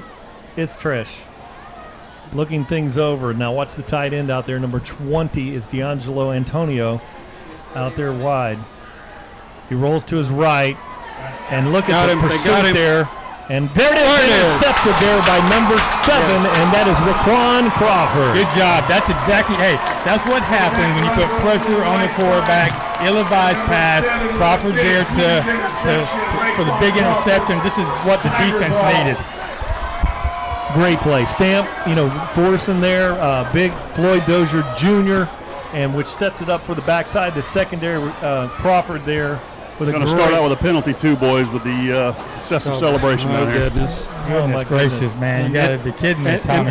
And besides time of possession, you don't need these mistakes, but that is a cornerback's and safety's dream when you get that pressure and you can just jump right in front of it and take it. Great job. But don't celebrate too much. Oh, man. I don't think it was that excessive, to be honest with you. Where is it? Yeah. Maybe the referees, they understand the emotion in this game as well, but hey, I don't know I didn't see anything out of the ordinary. Did you, Tom? Right there. Yeah, they threw the ball over, and then they jumped in front of each other and threw their arms across and did some kind of little dance thing. But, do it on the sideline. Don't do it on the field, Come on. You just made a great play. Celebrate the right way. All right. So it was over here because there's the flag, yes. Yeah, it was way after the play was over. Yeah, that's too bad. Now Zabe Williams takes it, hands it off the running back. That looked like Butler there, driving low, goes for about a 1-yard gain on the play. We need a nice long drive here, Rick. Burn some clock, get some points, pick some first downs, and wear them down. You may be seeing the effects of that bruise on Butler. He's kind of limping as he runs across there, so I'm not sure if he's full speed yet. 2 receivers on both sides out there in the passing tree. Xavier Williams has Sajel Hickson in the backfield with him there. Jay West is out there, offensive right tackle. Matthews is going to snap this one back there. He looks, he throws a bubble out there. He needs to get a block. Didn't get the block, but he got a great move there. But that's Bubba Butler, and he's going to keep going. He's at the 40. He's at the 50. And he's at the 40. He's at the 30. And he is gone. Told y'all he was all right. Yes, good call there, Tom Porter. You and your fancy hat. I love it. I love You're not an MD. I'm wearing this hat every game, boys. Yes, sir. Yes, sir. Oh, that's exactly what the doctor ordered there. Just a down and out. Oh, what a move there by Butler. And another move. 2. And then if he's not 100%, if he's 85%, that is quite good enough for a Dravian Bubba Butler. And look at the receiver out there. Is that Jonte? Is that Jonte or Curtis Thomas out there? Curtis Thomas out there, just in case. You talk about enforcing your will. So they're driving, we intercept, and we score off of that. That's Braden Nichols' snap is good. Xavier Williams' hold is good. Rafael Gonzalez' kick is up and good with a minute 33 on the Tigers. This is what the Tigers look like right here. This is the Tigers we are used to seeing. Yes. Check out that replay once again. Good block over there. Whatever Coach Marino shared with them at halftime, it definitely has worked because they have executed perfect game plan here in the second half. And look at CT Magic, not doing anything crazy. Just standing in the way, yeah. That's 86 yards there, guys? 86 on a bum right That thigh. might be the longest offensive play we've had this year. That may just well be the Impact Staff Leasing impact play of the game. We'll see as we review things later, but that's a big one. Your Palmetto Tigers lead this one now. So we got a 20-3 lead.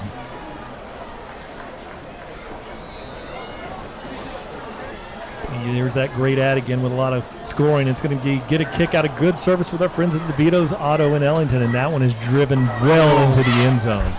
So, guys, no matter what happens tonight and what we do offensively, you really got to give Raphael half of that MVP tonight, right? I mean, he has been the weapon that kept us in this game, got us our first lead. The kickoffs have been tremendous, but he's always like the unsung hero, but he really needs to be applauded tonight for what he's been able to do for this Tiger team. He's had some great punts in the last couple of weeks as well that have been very helpful. And our TigerVision fans, we obviously should see it from here. We've had Thomas Bell from Spokane, Washington, is several games as he's watching. He said, "Give the kicker a game ball."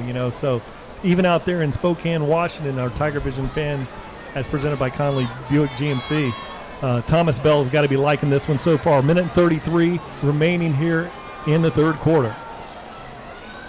Oh, nobody. They run this one in the middle of the field, and the Palmetto Tiger defense snuffs that one out. Jalen Wester is involved in the play. Floyd Dozier Jr. and big Quentin Zanders at over 300 pounds in the middle of the line. Well, the defensive line is obviously playing a lot better here in the second half, and they have really gained control of the line of scrimmage, which they were struggling with early in the first half. Now Ormsby's out there. Jalen Wester creeps into the A-gap. Now he backs out of there from his Mike linebacker position. Now two receivers on this left side, one single out there to the right. And Shockey takes that one, steps up. Looking down the field, he's got a receiver. Great catch out there, and there's that number four, Robbie Gurker. Well, he is the go-to guy for Braden River, and he finds a way to get open on every play. And he's over there that time against Crawford, and they move him around. He'll be on the right side, the left side. He goes to the slot. He reminds me of Fred Biletnikoff for the Raiders. Not fast, not very big, but figures out how to get open and can catch. And then now Palmetto Tigers, Jalen Wester over there. That one goes for no gain on the play. Yeah, he reminds me a lot of, I'm talking about Gurker, Amendola, and for the Patriots and those guys. They just get open. Like a Lee McGriff back in the day with the Gators. You can count. They will catch the ball. And they will find that open hole out there. They will move the chains, and they will go across the middle and take the hit. And you have to be impressed this game, with quarterback Shockway Itrius. Now let's go to commercial break. Hi, this is Mike McDonald with Conley Buick GMC. It's September, and this month we're celebrating it with a big kickoff event. Come and check out our brand new 2020 GMC 2500 Sierra Denali's fantastic vehicle. Also, you can come and take advantage of this 2019 Sierra half-ton double cab and save up to $12,123. Here at Conley Buick GMC, we're kicking high prices to the curb. Come to Conley Buick GMC, where we treat you like family.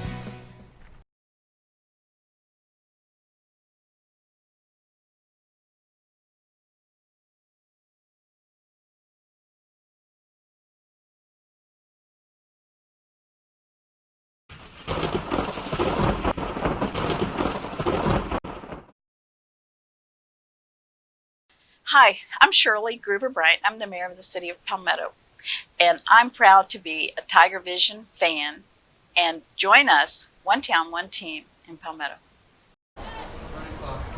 So he steps up in the pocket, still has his eyes down the field, and the lineman very disciplined there, but a great job by the back half of the secondary. Yeah, go ahead. No, I've been very impressed with Shockley Atreus, the quarterback. He keeps his eyes down the field, and he'll find that open receiver out there. You're right on, Brian. But our defensive backs had everybody covered. There was nowhere to go.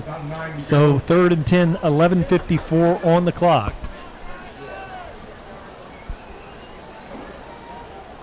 Shockley Atreus awaits the ball. Out here wide is Gregory Cotton, number 19, out there with that very dangerous Robbie Gurker out here. Now he looks. Oh, he steps up, and great pursuit there by Kevion Williams. And then coming to clean that one up is Braden River. Brandon Nickel, long snapper, making an open field tackle. He's really good at linebacker, and you know me, I hate to see him out there because he is a super long snapper. But great play. Watch the speed here by Kevion Williams again. There he is right there. And there's Braden Nickel coming up with a great tackle. And a bunch of red jerseys right there behind him. 4th and 10, we'll call it. It's going to be a kick return situation once again for Jayla. Is Jalen going to do it, or Jonte? It's going to be Jonte this time. He waits this one. And it's a knuckleball of a kick, angling for the sideline. Jonte's got it. Now he starts to break this way. Now he turns. Here we go. Takes a crease. Watch out. Here comes LeJonte Wester on the sideline. That's his athleticism at its finest. I mean, I don't care if he didn't get into the end zone. Just making that catch and spinning around and getting the yardage out of that he did is it's fun to watch. Yeah, watch how far back that he goes and gets this ball. It's crazy. And yeah, he's 20 yards, and then the rest of it's him just using his blockers. Shake and deke, and he's got all that. He does, he's got all that. Yeah. I couldn't, You're just better off kicking it out of bounds. Don't kick it to him. Kenny, we couldn't tackle that guy. In one of those long halls in a hotel. Yes. It's about 7 feet wide. 7 feet wide. No, he'd run right by me. Yeah, we wouldn't have a shot. He really is an elusive runner. Very strong this year too, running through tackles. Now here is Sajel Hickson. Lowers the boom on the linebacker. They're trying to strip it. He's still going. Still going. He gets about, goodness. They called him down early. Yeah, they blew it early, but he was still driving and he was still putting a hammer on. Check that out. Defensive players. I mean, they feel Sajel every play. Look at that. Oh, thank you very much. Let me try to strip the ball since I can't tackle you. Now Xavier Williams looks, throws the long ball down the middle. He's got Wester out there, and he's got a crease, and he's tackled at the 7-yard line. We'll call it the 6-yard line. That's the best pass of the night by Zay Williams right there. That was right in his hands. Jonte did not even have to break stride, and luckily because there was a defender right on him. Jonte running just a simple slant across the middle. Like I said, great pass. Ran right. Led him perfectly. And all that, some flags on the play here, guys. There's a flag on the play, but a great play by Kawan Smith, the number 52, the left tackle out there, did a great job of giving him that protection. Because Jonte gave the first down sign. Oh, you know what? I think we'd have all been, when we played. That's after the play, though, right? Yeah, I don't know if you can hear that on the field, Mike. Nick Batchelder down there in the truck, you may be able to pick that up. The fans here are not very pleased with this one. Let's look at this. Jonte Wester comes up. Wow. What did he do? Wow. Did he? No, maybe he said something. No, he didn't say anything. He pointed first down. Hey, all right, let's just get this ball in the end zone. Yeah, let's go. Let's go, Tigers. Yeah, and let's take some time off the clock here too. And now he looks. Oh, there it is. He's got it, and that's Kevion Williams. Kevion, the tight end.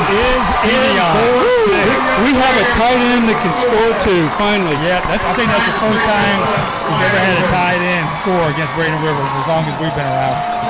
We've had enough damage by theirs over these last 5 years. This is nice. This is their play. This is their play. You're exactly right, Rick Wells. And yes. You can see that the secondary was in no hurry to come up and make the tackle on that 200. Would you?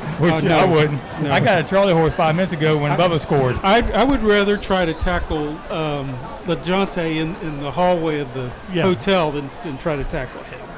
So there is the snap by Nickel, the hold by Williams. The kick is up and good. So your Palmetto Tigers lead this one 27-3 with 10:06. What a tale of two halves, guys. I mean, everything that we thought would happen in the first half is happening now. I'm happy, but I cannot believe the way we've come out here in the second half and dominated. We are absolutely playing perfect ball right here in the second half. Yeah, it was kind of like we picking up after the Largo. We had a little lull there, but 14 minutes, 24 points, and now we're on a route.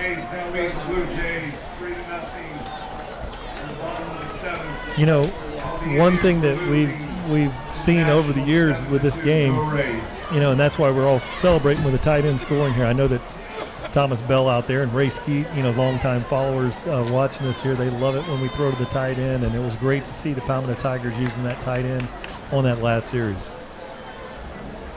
And guys, defensively, with everything that's happened, to this point, we have held this team to 3 points. And we know that the defense has really been the heart of this Pirate team. Now get a kick out, a great service with a big booming kick out there, and it's fielded at the 1 yard line, and number 13's got it looking for the edge. And there is Wester again. Jalen Wester. And that was number 13 there. There should be a hold on them. Is Carson Gouda coming out of there, but great play by Jalen Wester coming down there. Let's see if we can't pick him up. We recognized a kickoff coverage Tuesday night at the coaches show with him. Yeah, look at that. And, he's like his brother. He gets those arms behind the pockets, like a sprinter, and he says that helps him get down the field fast. And he's the first one down there in coverage, Jalen Wester. 10 minutes on the clock here in the third quarter. This is amazing how this has changed. Well, it allows all of us to breathe, which is something we could not do in the first half, and it's just it's nice to have this type of a lead going into the fourth quarter, because we just have never had this luxury. Now there's a handoff to Yeomans out there. Goes for about 1 yard on the play, and that's going to burn a lot of clock as it's run to the wide side of the field. That's a good thing for the Tigers at this point. It's 9 minutes and 48 seconds. Has a gain of 2 on the play. Yeah, we have made them one-dimensional. They're trying to run, but sooner or later they're going to have to throw the ball, and that's only going to play into our defensive game plan here. Now out here wide, we have Connor Lasada is out here wide at wide receiver. And there he looks, gets it out there, a hot route, good coverage out there by Day Hill. Yeah, the DBs have really stepped up their game here in the second half. They're covering. It looks like they're not playing off of that receiver like they were in the first half, Kenny, and that has made a world of difference because he has nowhere to throw. No. Hey guys, talking about Day Hill, that big 3 interception game he had, draws a lot of attention. Got the Miami offer. Now we got Louisville down here on the sideline watching him as well. Oh, that's awesome. Long throw, and this is going to be Crawford trying to get there. Great coverage there, and that was Jaquez Hughes and Crawford back there. And that's what you like to see. You like to see our DBs trying to make the catch, like it's being thrown to them. That's something that we did not see in the first half, but just a complete turnaround here for the Tigers defense in the second half, holding this team up to this point to 3 points. Yeah, exactly. The passing game kept them in the game the first half, and now it's just their whole offense now is non-existent. And here comes the punt out of the end zone. Need a block. They're protecting things. Great play there, good pressure by Rue. And that one is going to back up. And then it's going to be great field position for your Palmetto Tigers. Ball is going to be spotted at the 43-yard line. Yeah, so there should be no layoff here. Offensively, we got to score again. I know that's Coach Marino's mindset. Anyhow, get back in the end zone, put this thing away, put it to bed. Let's celebrate, but we want to score one more time before this game ends. Absolutely. We don't want to give them any doubt or any opportunity to think they can get back in this game, get excited about it, and let's just put them away here. And the pace and delivery of this RPO against a defense that is a little bit thinner in rotations and players, personnel, you can see this RPO offense, run pass option, little zone read in there is starting to wear those defenders down. That's Butler, and he slides through for about a 6-yard gain. I mean, Bubba is hurt. There's no doubt. His thigh is bruised. He's hurting, but you wouldn't know it, by the way. He's still running hard, still trying to pick up extra yards, and he's just a gamer. He sure is. I mean, and you can talk all day about him. The bye week couldn't come at a better time here for him. So they spotted him down, picked up about 3 on the play. And now you have Zabe Williams that waits, and he's looking for the post route. Middle. Now he's rolling out. He's going to be tackled there at the line of scrimmage. No gain on the play. Loss of about half a yard. Didn't feel comfortable for whatever reason. Had an open receiver, chose to hold it and tried to run. But you know what? At this point of the game, if you're not satisfied with the look you have, live to see another down. You might have had old CT Magic clear down there down the sideline, but the clock is continuing to wind here. 8 minutes and 5 seconds on the clock as they break the huddle. Zorian Gathers is out here wide on this side. 3 receivers out there to the right. Handoff to Sajel Hickson. Big hole up the middle, and he goes for a gain of about 15 yards. Picks up 5 more yards rolling off a defender who had already hit the ground on him. Just hard running by Sajel, and guys, don't you just love to watch him run over people? And he might get 200 yards tonight the way he's going. Now they run the option with Sajel Hickson. He's got Here we the ball, and he breaks the tackle, and he's balled out, get down. and it's recovered there. We got the ball, 81 recovered. Yeah, Zorian Gathers. Good job. Zorian, that's twice Zorian has done that in the last 2 weeks. That's one thing when you're running and scrapping for every yard like that. Your backs that are great ones are going to fumble occasionally, but I'll take it. You know, guys, last week we talked a little bit about the defensive line rotations coming and going, and to me that's the difference in the first half and the second half here. We're continuing to rotate guys in, and that's the same offensive line for Braden River. On the other side, this is pretty much the same defensive line that's been out there all night for Braden River. They're not subbing in and out, and they're gassed, and we're just able to push them around at this point. Could be fun here. Big Williams here lines up at the tight end. They fake it to Gavin, and he's got him there. And that ball is out, and they're going to recover that one at the 11-yard line. Just throw that thing away. Yeah, I mean, not the best play there by Zay. You got to put that ball away. You got to tuck it. You got to. We're in great field position here, so that's the last thing you want is to give them any hope whatsoever. And there's only 7 minutes left in this game, but we've seen stranger things happen. There is the crew at Jack's Sports Bar.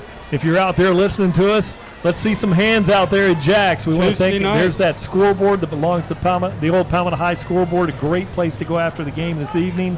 Lots of fun there, great service, great food. And Jared, I see Jared over there in the background. Great time being had by all there at Jack's Sports Bar. Good crowd. Now 7 minutes on the clock. And they hand the ball off the middle of the field, bouncing that one out. And then a great play. Is that Jalen? Jalen again? No, that sneaking in there is Davion Cummings. No, it was number 11. Kevion Williams. Kevion Williams. In position. And yeah, McHale finished him off. We're just thinking that that's a D lineman running that fast.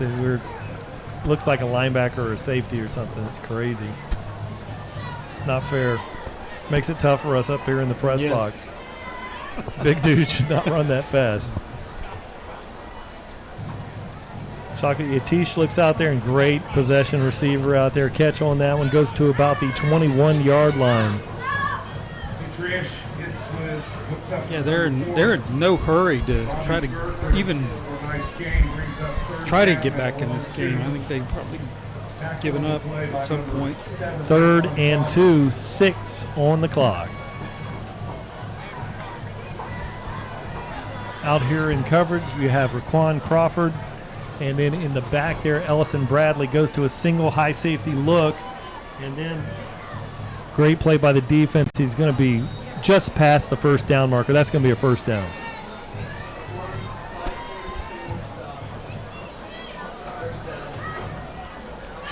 If they keep running the ball, that's just going to burn the clock up. Yeah, we'll take it, guys. 5:42. Yes. I mean, no reason for us to panic. No. Right, we'll let them run the ball. We'll make the plays. Clock keeps rolling, like you said, Kenny. I think that they have kind of come to the conclusion that it's over and they don't feel comfortable throwing the ball downfield. The DBs, once again, have been playing exceptional tonight here, especially in the second half. So, yes, but I'm all right with that. Yes, me too. And to Tom's point, the depth we have at defensive line has definitely, along with the coverage adjustments they've made, has made all the difference in the world tonight for the defense in the second half. Robbie Grecker is coming out here wide. Number 11 out here is Josh Thomas to the boundary. 5:37. And there is a handoff, and he's going to be tackled by Jalen Weston along with number 9, and that's going to be Ellison Bradley. Ellison Bradley. No hurry here for the No, I'm telling you, Pirates. the clock is ticking, buddy. I mean, we're going to be under 5 minutes here in just 17 seconds. Josh Thomas is out here wide. Shockley Atreus awaits the snap. Second and about 8 yards to go. Second and about, a short 8, long 7 here. We're going to have a delay of game here in a second. 5 seconds on the 5. There it is. They got that one off. And really good play. They're trying to rip that ball out of there, and that's why he broke a tackle. But he only goes for about 2 yards on the play. That'll bring up a 3rd and 5. Brings up now 3rd down and 5.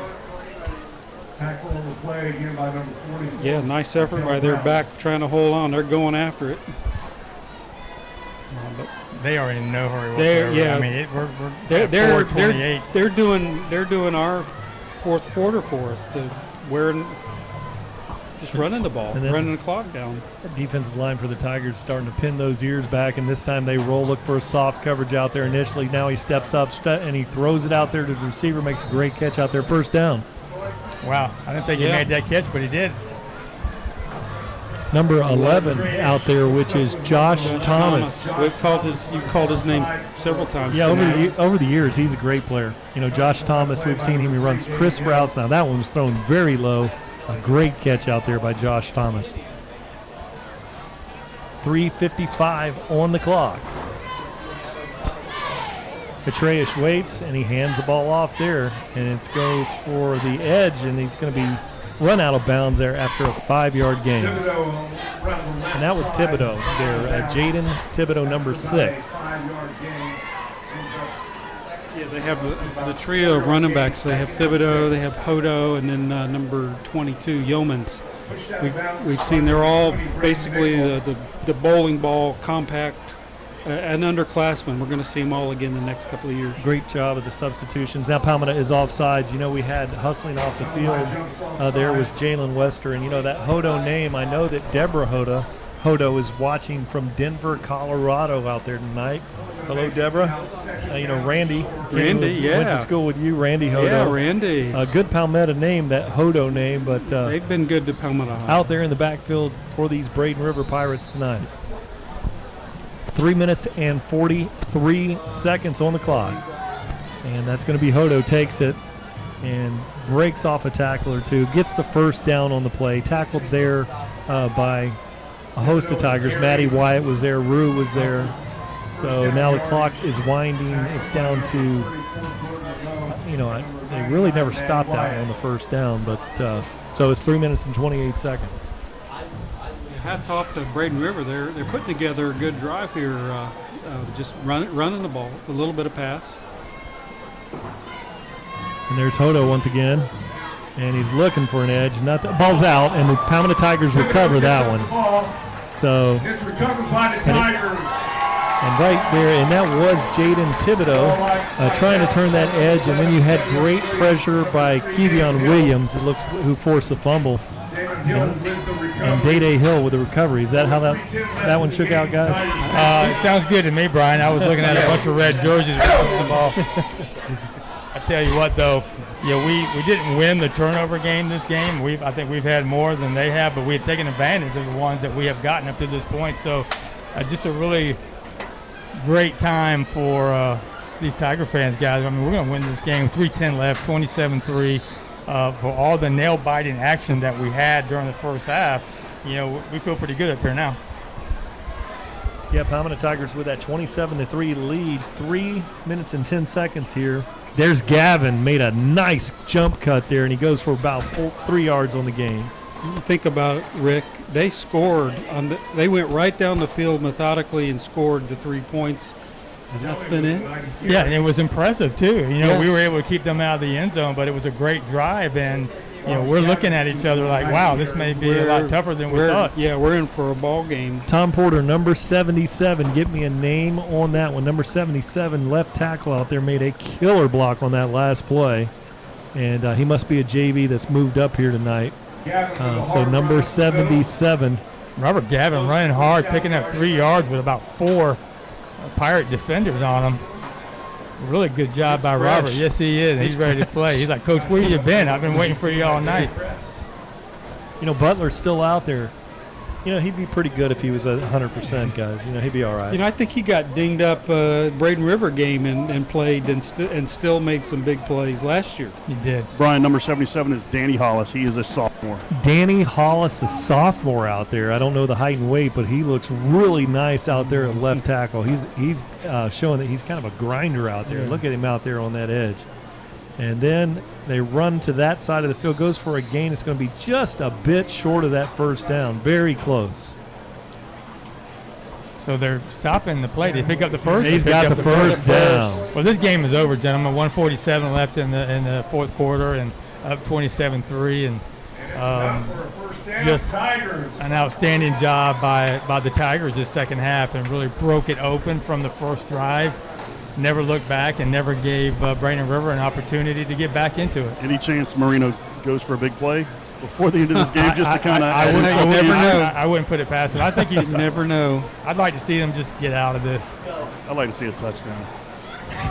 You may see it the way Zay's lined up. That red hat has made you greedy, Tom Porter. Now, 2 receivers on both sides of the formation. Gavin has it, cranking forward for about a 4-yard gain. I tell you what, a lot of push from this offensive line, and we talked about it earlier. The depth of the two teams out there. You would think the third and fourth would be, but this third quarter has been an unbelievable quarter for the Tigers. So, guys, you know, we're going to be talking about it, but to lose the last 5 years, to come out here tonight, to win this ball game, not only is it big because it's district play, it's big because that momentum that we're going to need going into the bye week as we complete this district schedule. So they're going to take a knee here, and they got to feel great about what they've accomplished here tonight. I mean, it's been a big monkey on our back. We finally knocked it off. Williams takes the knee to finish out the plays of this game. Palmetto So that, back you know, in the second half for 24 that's the end of the second half here, guys. undefeated and now 6-0. Great job by the group here. The defensive and offensive coordinators have just taken the field here. I got so excited a while ago. I said it was still the third quarter, but it was the fourth quarter. And you could see the great running. Let's have some highlights here.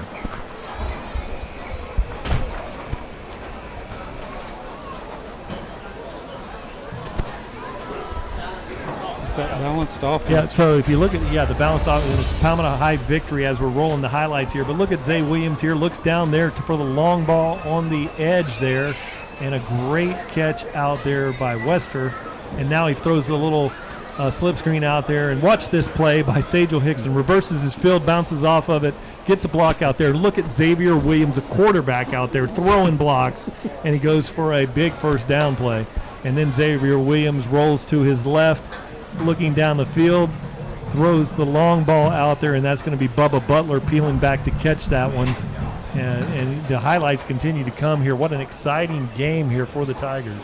You know, it really is just a great victory for the Tigers, because if you think about the way we felt at the end of the first half, game knotted up 3-3, we were nervous. But they came out here with poise and a focus that they did not have during the first half. They came out here and just exploded in the second half and dominated for the entire second half. So just proud of the way that they bounced back and took control of this game, because when you play in Braden River, such a great team, great coaches, you just don't know what to expect. And here's that run by Sajel Hickson. Look at him breaking those tackles. And then Palmetto Tiger defensive line, there's Floyd Dozier Jr., and then the great pick there. And if you look at Williams, who looks for this little short pass here, gets a block out there, makes a guy miss, then gets a block by Gathers out there, and it's off to the races. Bubba Butler. Now watch Curtis Thomas, CT Magic, come back with this little shield block. what a team effort, and Bubba Butler for the huge gain on that one. Exciting highlight. That was the game breaker right there. He took it to the house. And then here's LaJonte doing his thing on a punt return. Just an exciting player, driven out of bounds, and then fake to Sajal Hickson. Now they throw the ball, and that's Kevion Williams, the big tight end, and he takes a stiff arm and the touchdown. This is very, very exciting in Palmetto. Let's take it down to Coach Dave Marino. Right now they're hyping it up with a band down there. Great victory for these Tigers tonight. And we're going to, after our coaches and players interviews, our impact staff leasing players of the game, Coach Marino, then we're going to bring it up to Troy Bellamy, who's going to give us some great players have stats. discovered this jumbotron here. They're pretty excited about that.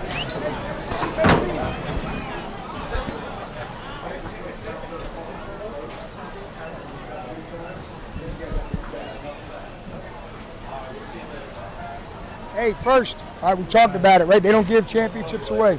You had to earn it tonight. All right, y'all had to earn it tonight. All right, you wanted it more than they did in that second half, and that's what I told you at halftime.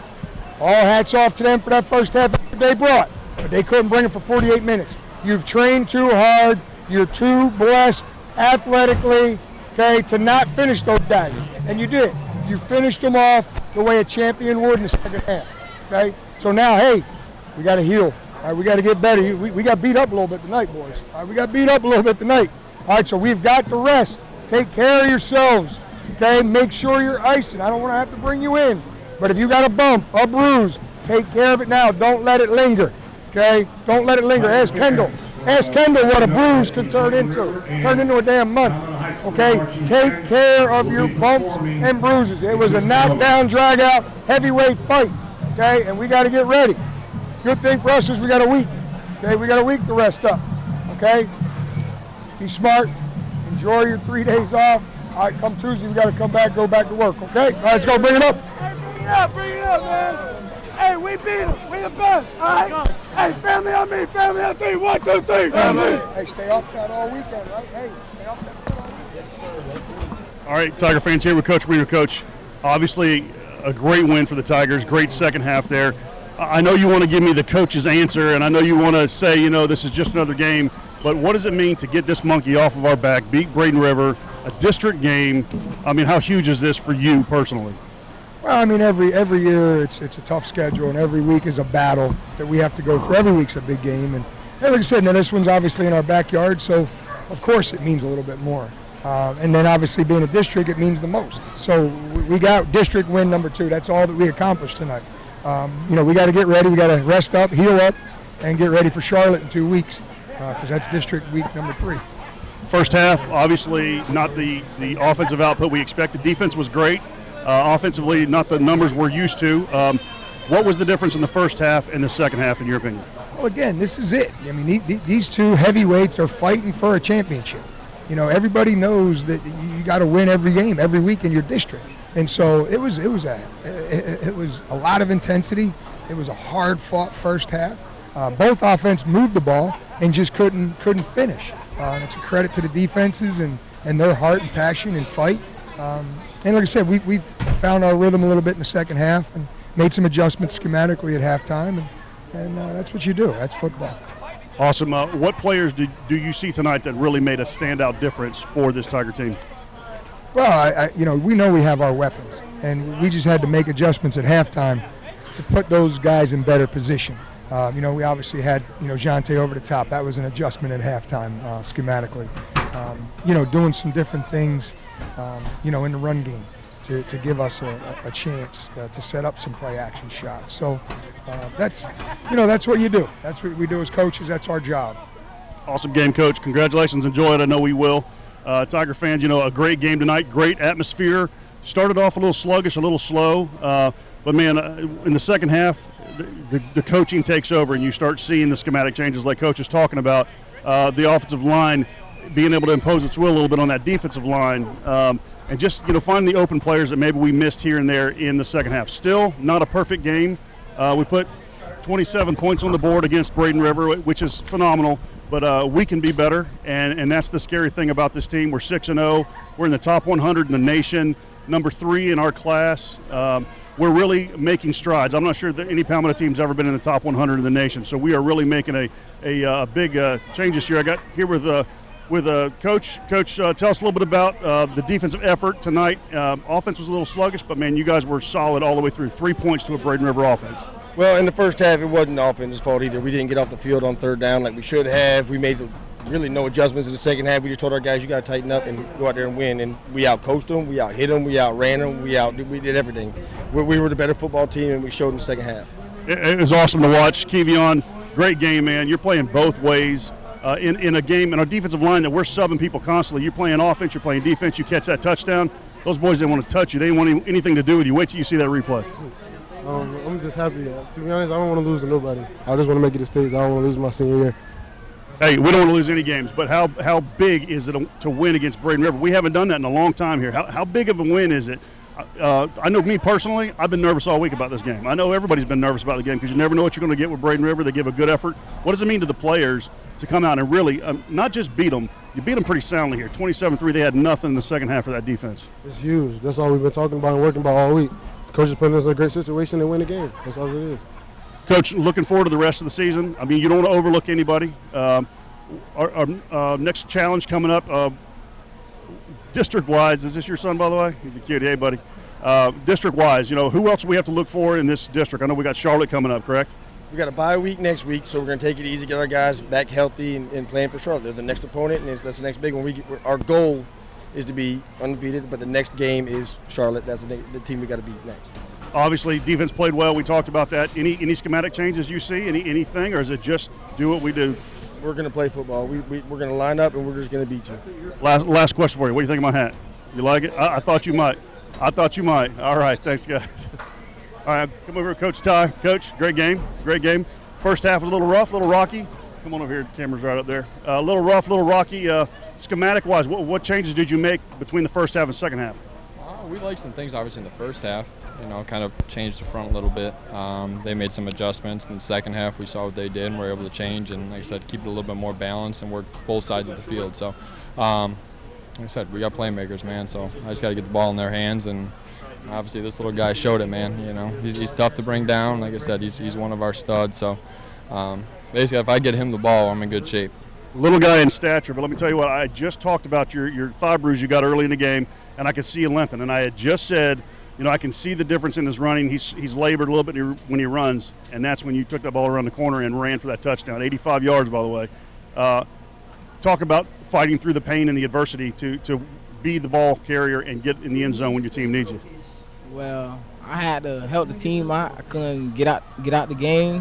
Had to finish with the team. We weren't letting them down. They weren't going to let me down. So I just had to finish, fight through my pain, did what I had to do, and scored. I asked Kevion, you've been here for 4 years. I asked Kevion, how does it feel to finally break through and beat Braden River? No one here has beaten Braden River. It's been 5 or 6 years now. So how does it feel as a player to be able to go back to school tomorrow or Monday and say, we finally did it. We finally got Braden River off our back?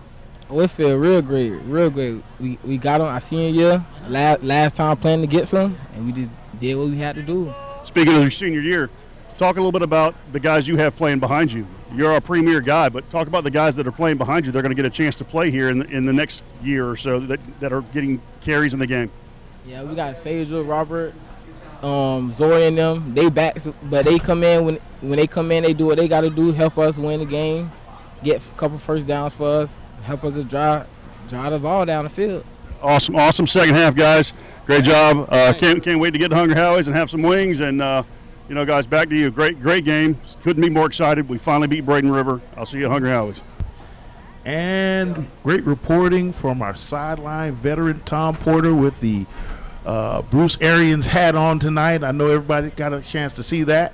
This is your statistics man, Troy Bellamy, here with tonight's final score. The Palmetto Tigers at home in a big district matchup take the victory 27-3 over the Braden River Pirates. The streak is over. And what we saw tonight was a great opportunity for the team to be able to make adjustments after a stalemate in the first half, 3-3. They came out, just decided to play Palmetto Tiger football, explosive plays, great plays on defense, getting off the field, But the key tonight for me was the kicking game. Kicking game at any level is what makes championships, and the kicking game in high school is a major key. We have one of the best in the state in Rafael Gonzalez, and he got us on the board twice.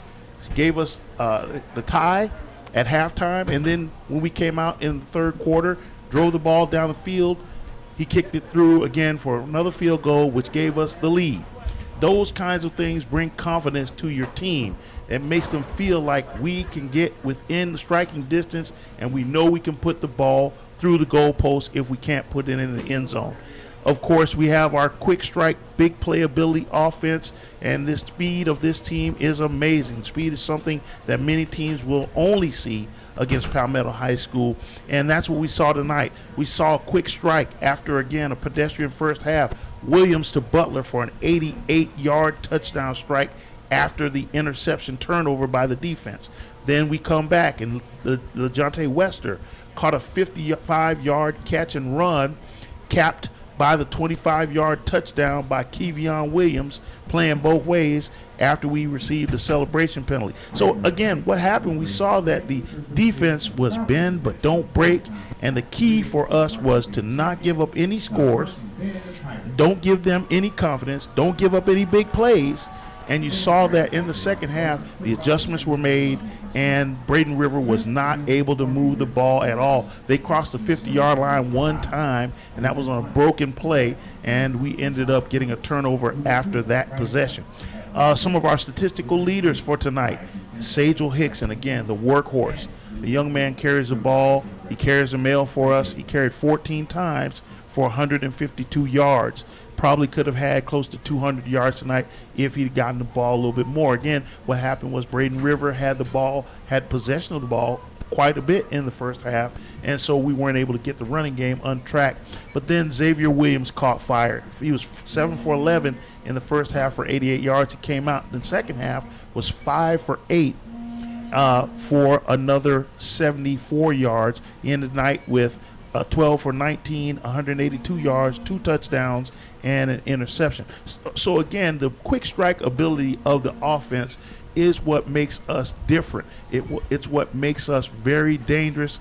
And again, if you don't jump out on us and you can't get a lead, you can't score with against our aggressive defense, our offense is just as aggressive. Coach Cucci is dialing up big plays. And he's not even really just dialing up big plays. It's just that we have the weapons that can make a short play into a long play. The touchdown by Butler, the 88-yard touchdown, was a screen play. He broke a couple of tackles, and then it was off to the races, and for 88 yards and a touchdown. So, again, big playability by the offense, led and spurred on by the kicking game, which got us started. And we end up with a big 27-3 victory in the district against Braden River, breaking a 5-year losing streak to Braden River. And so, guys, it was a really important night again. We'll make sure that you join us in 2 weeks, Friday, October 11th, as we travel to Punta Gorda to the Fish Bowl to face the Charlotte Fighting Tarpons. They're going to be ready to play. So we got to make sure that we travel down, support the team. They are on a streak, 6-0 at this point. And again, we mentioned that they are ranked within the nation, nationally, in the top 100, and of course in the state. So again, for my broadcast partners, Brian Varnador, Rick Wells, Ken Burton Jr., Tom Porter, this is Troy Bellamy. Thank you, the #1 fans in the world, our TigerVision, as presented by Conley Buick GMC. Thank you, fans, for watching Palmetto Tiger football. And remember, for great Suncoast, Florida high school football north of the Manatee River, it can only be found in one place in our community, in Palmetto. One team, one town, go Tigers.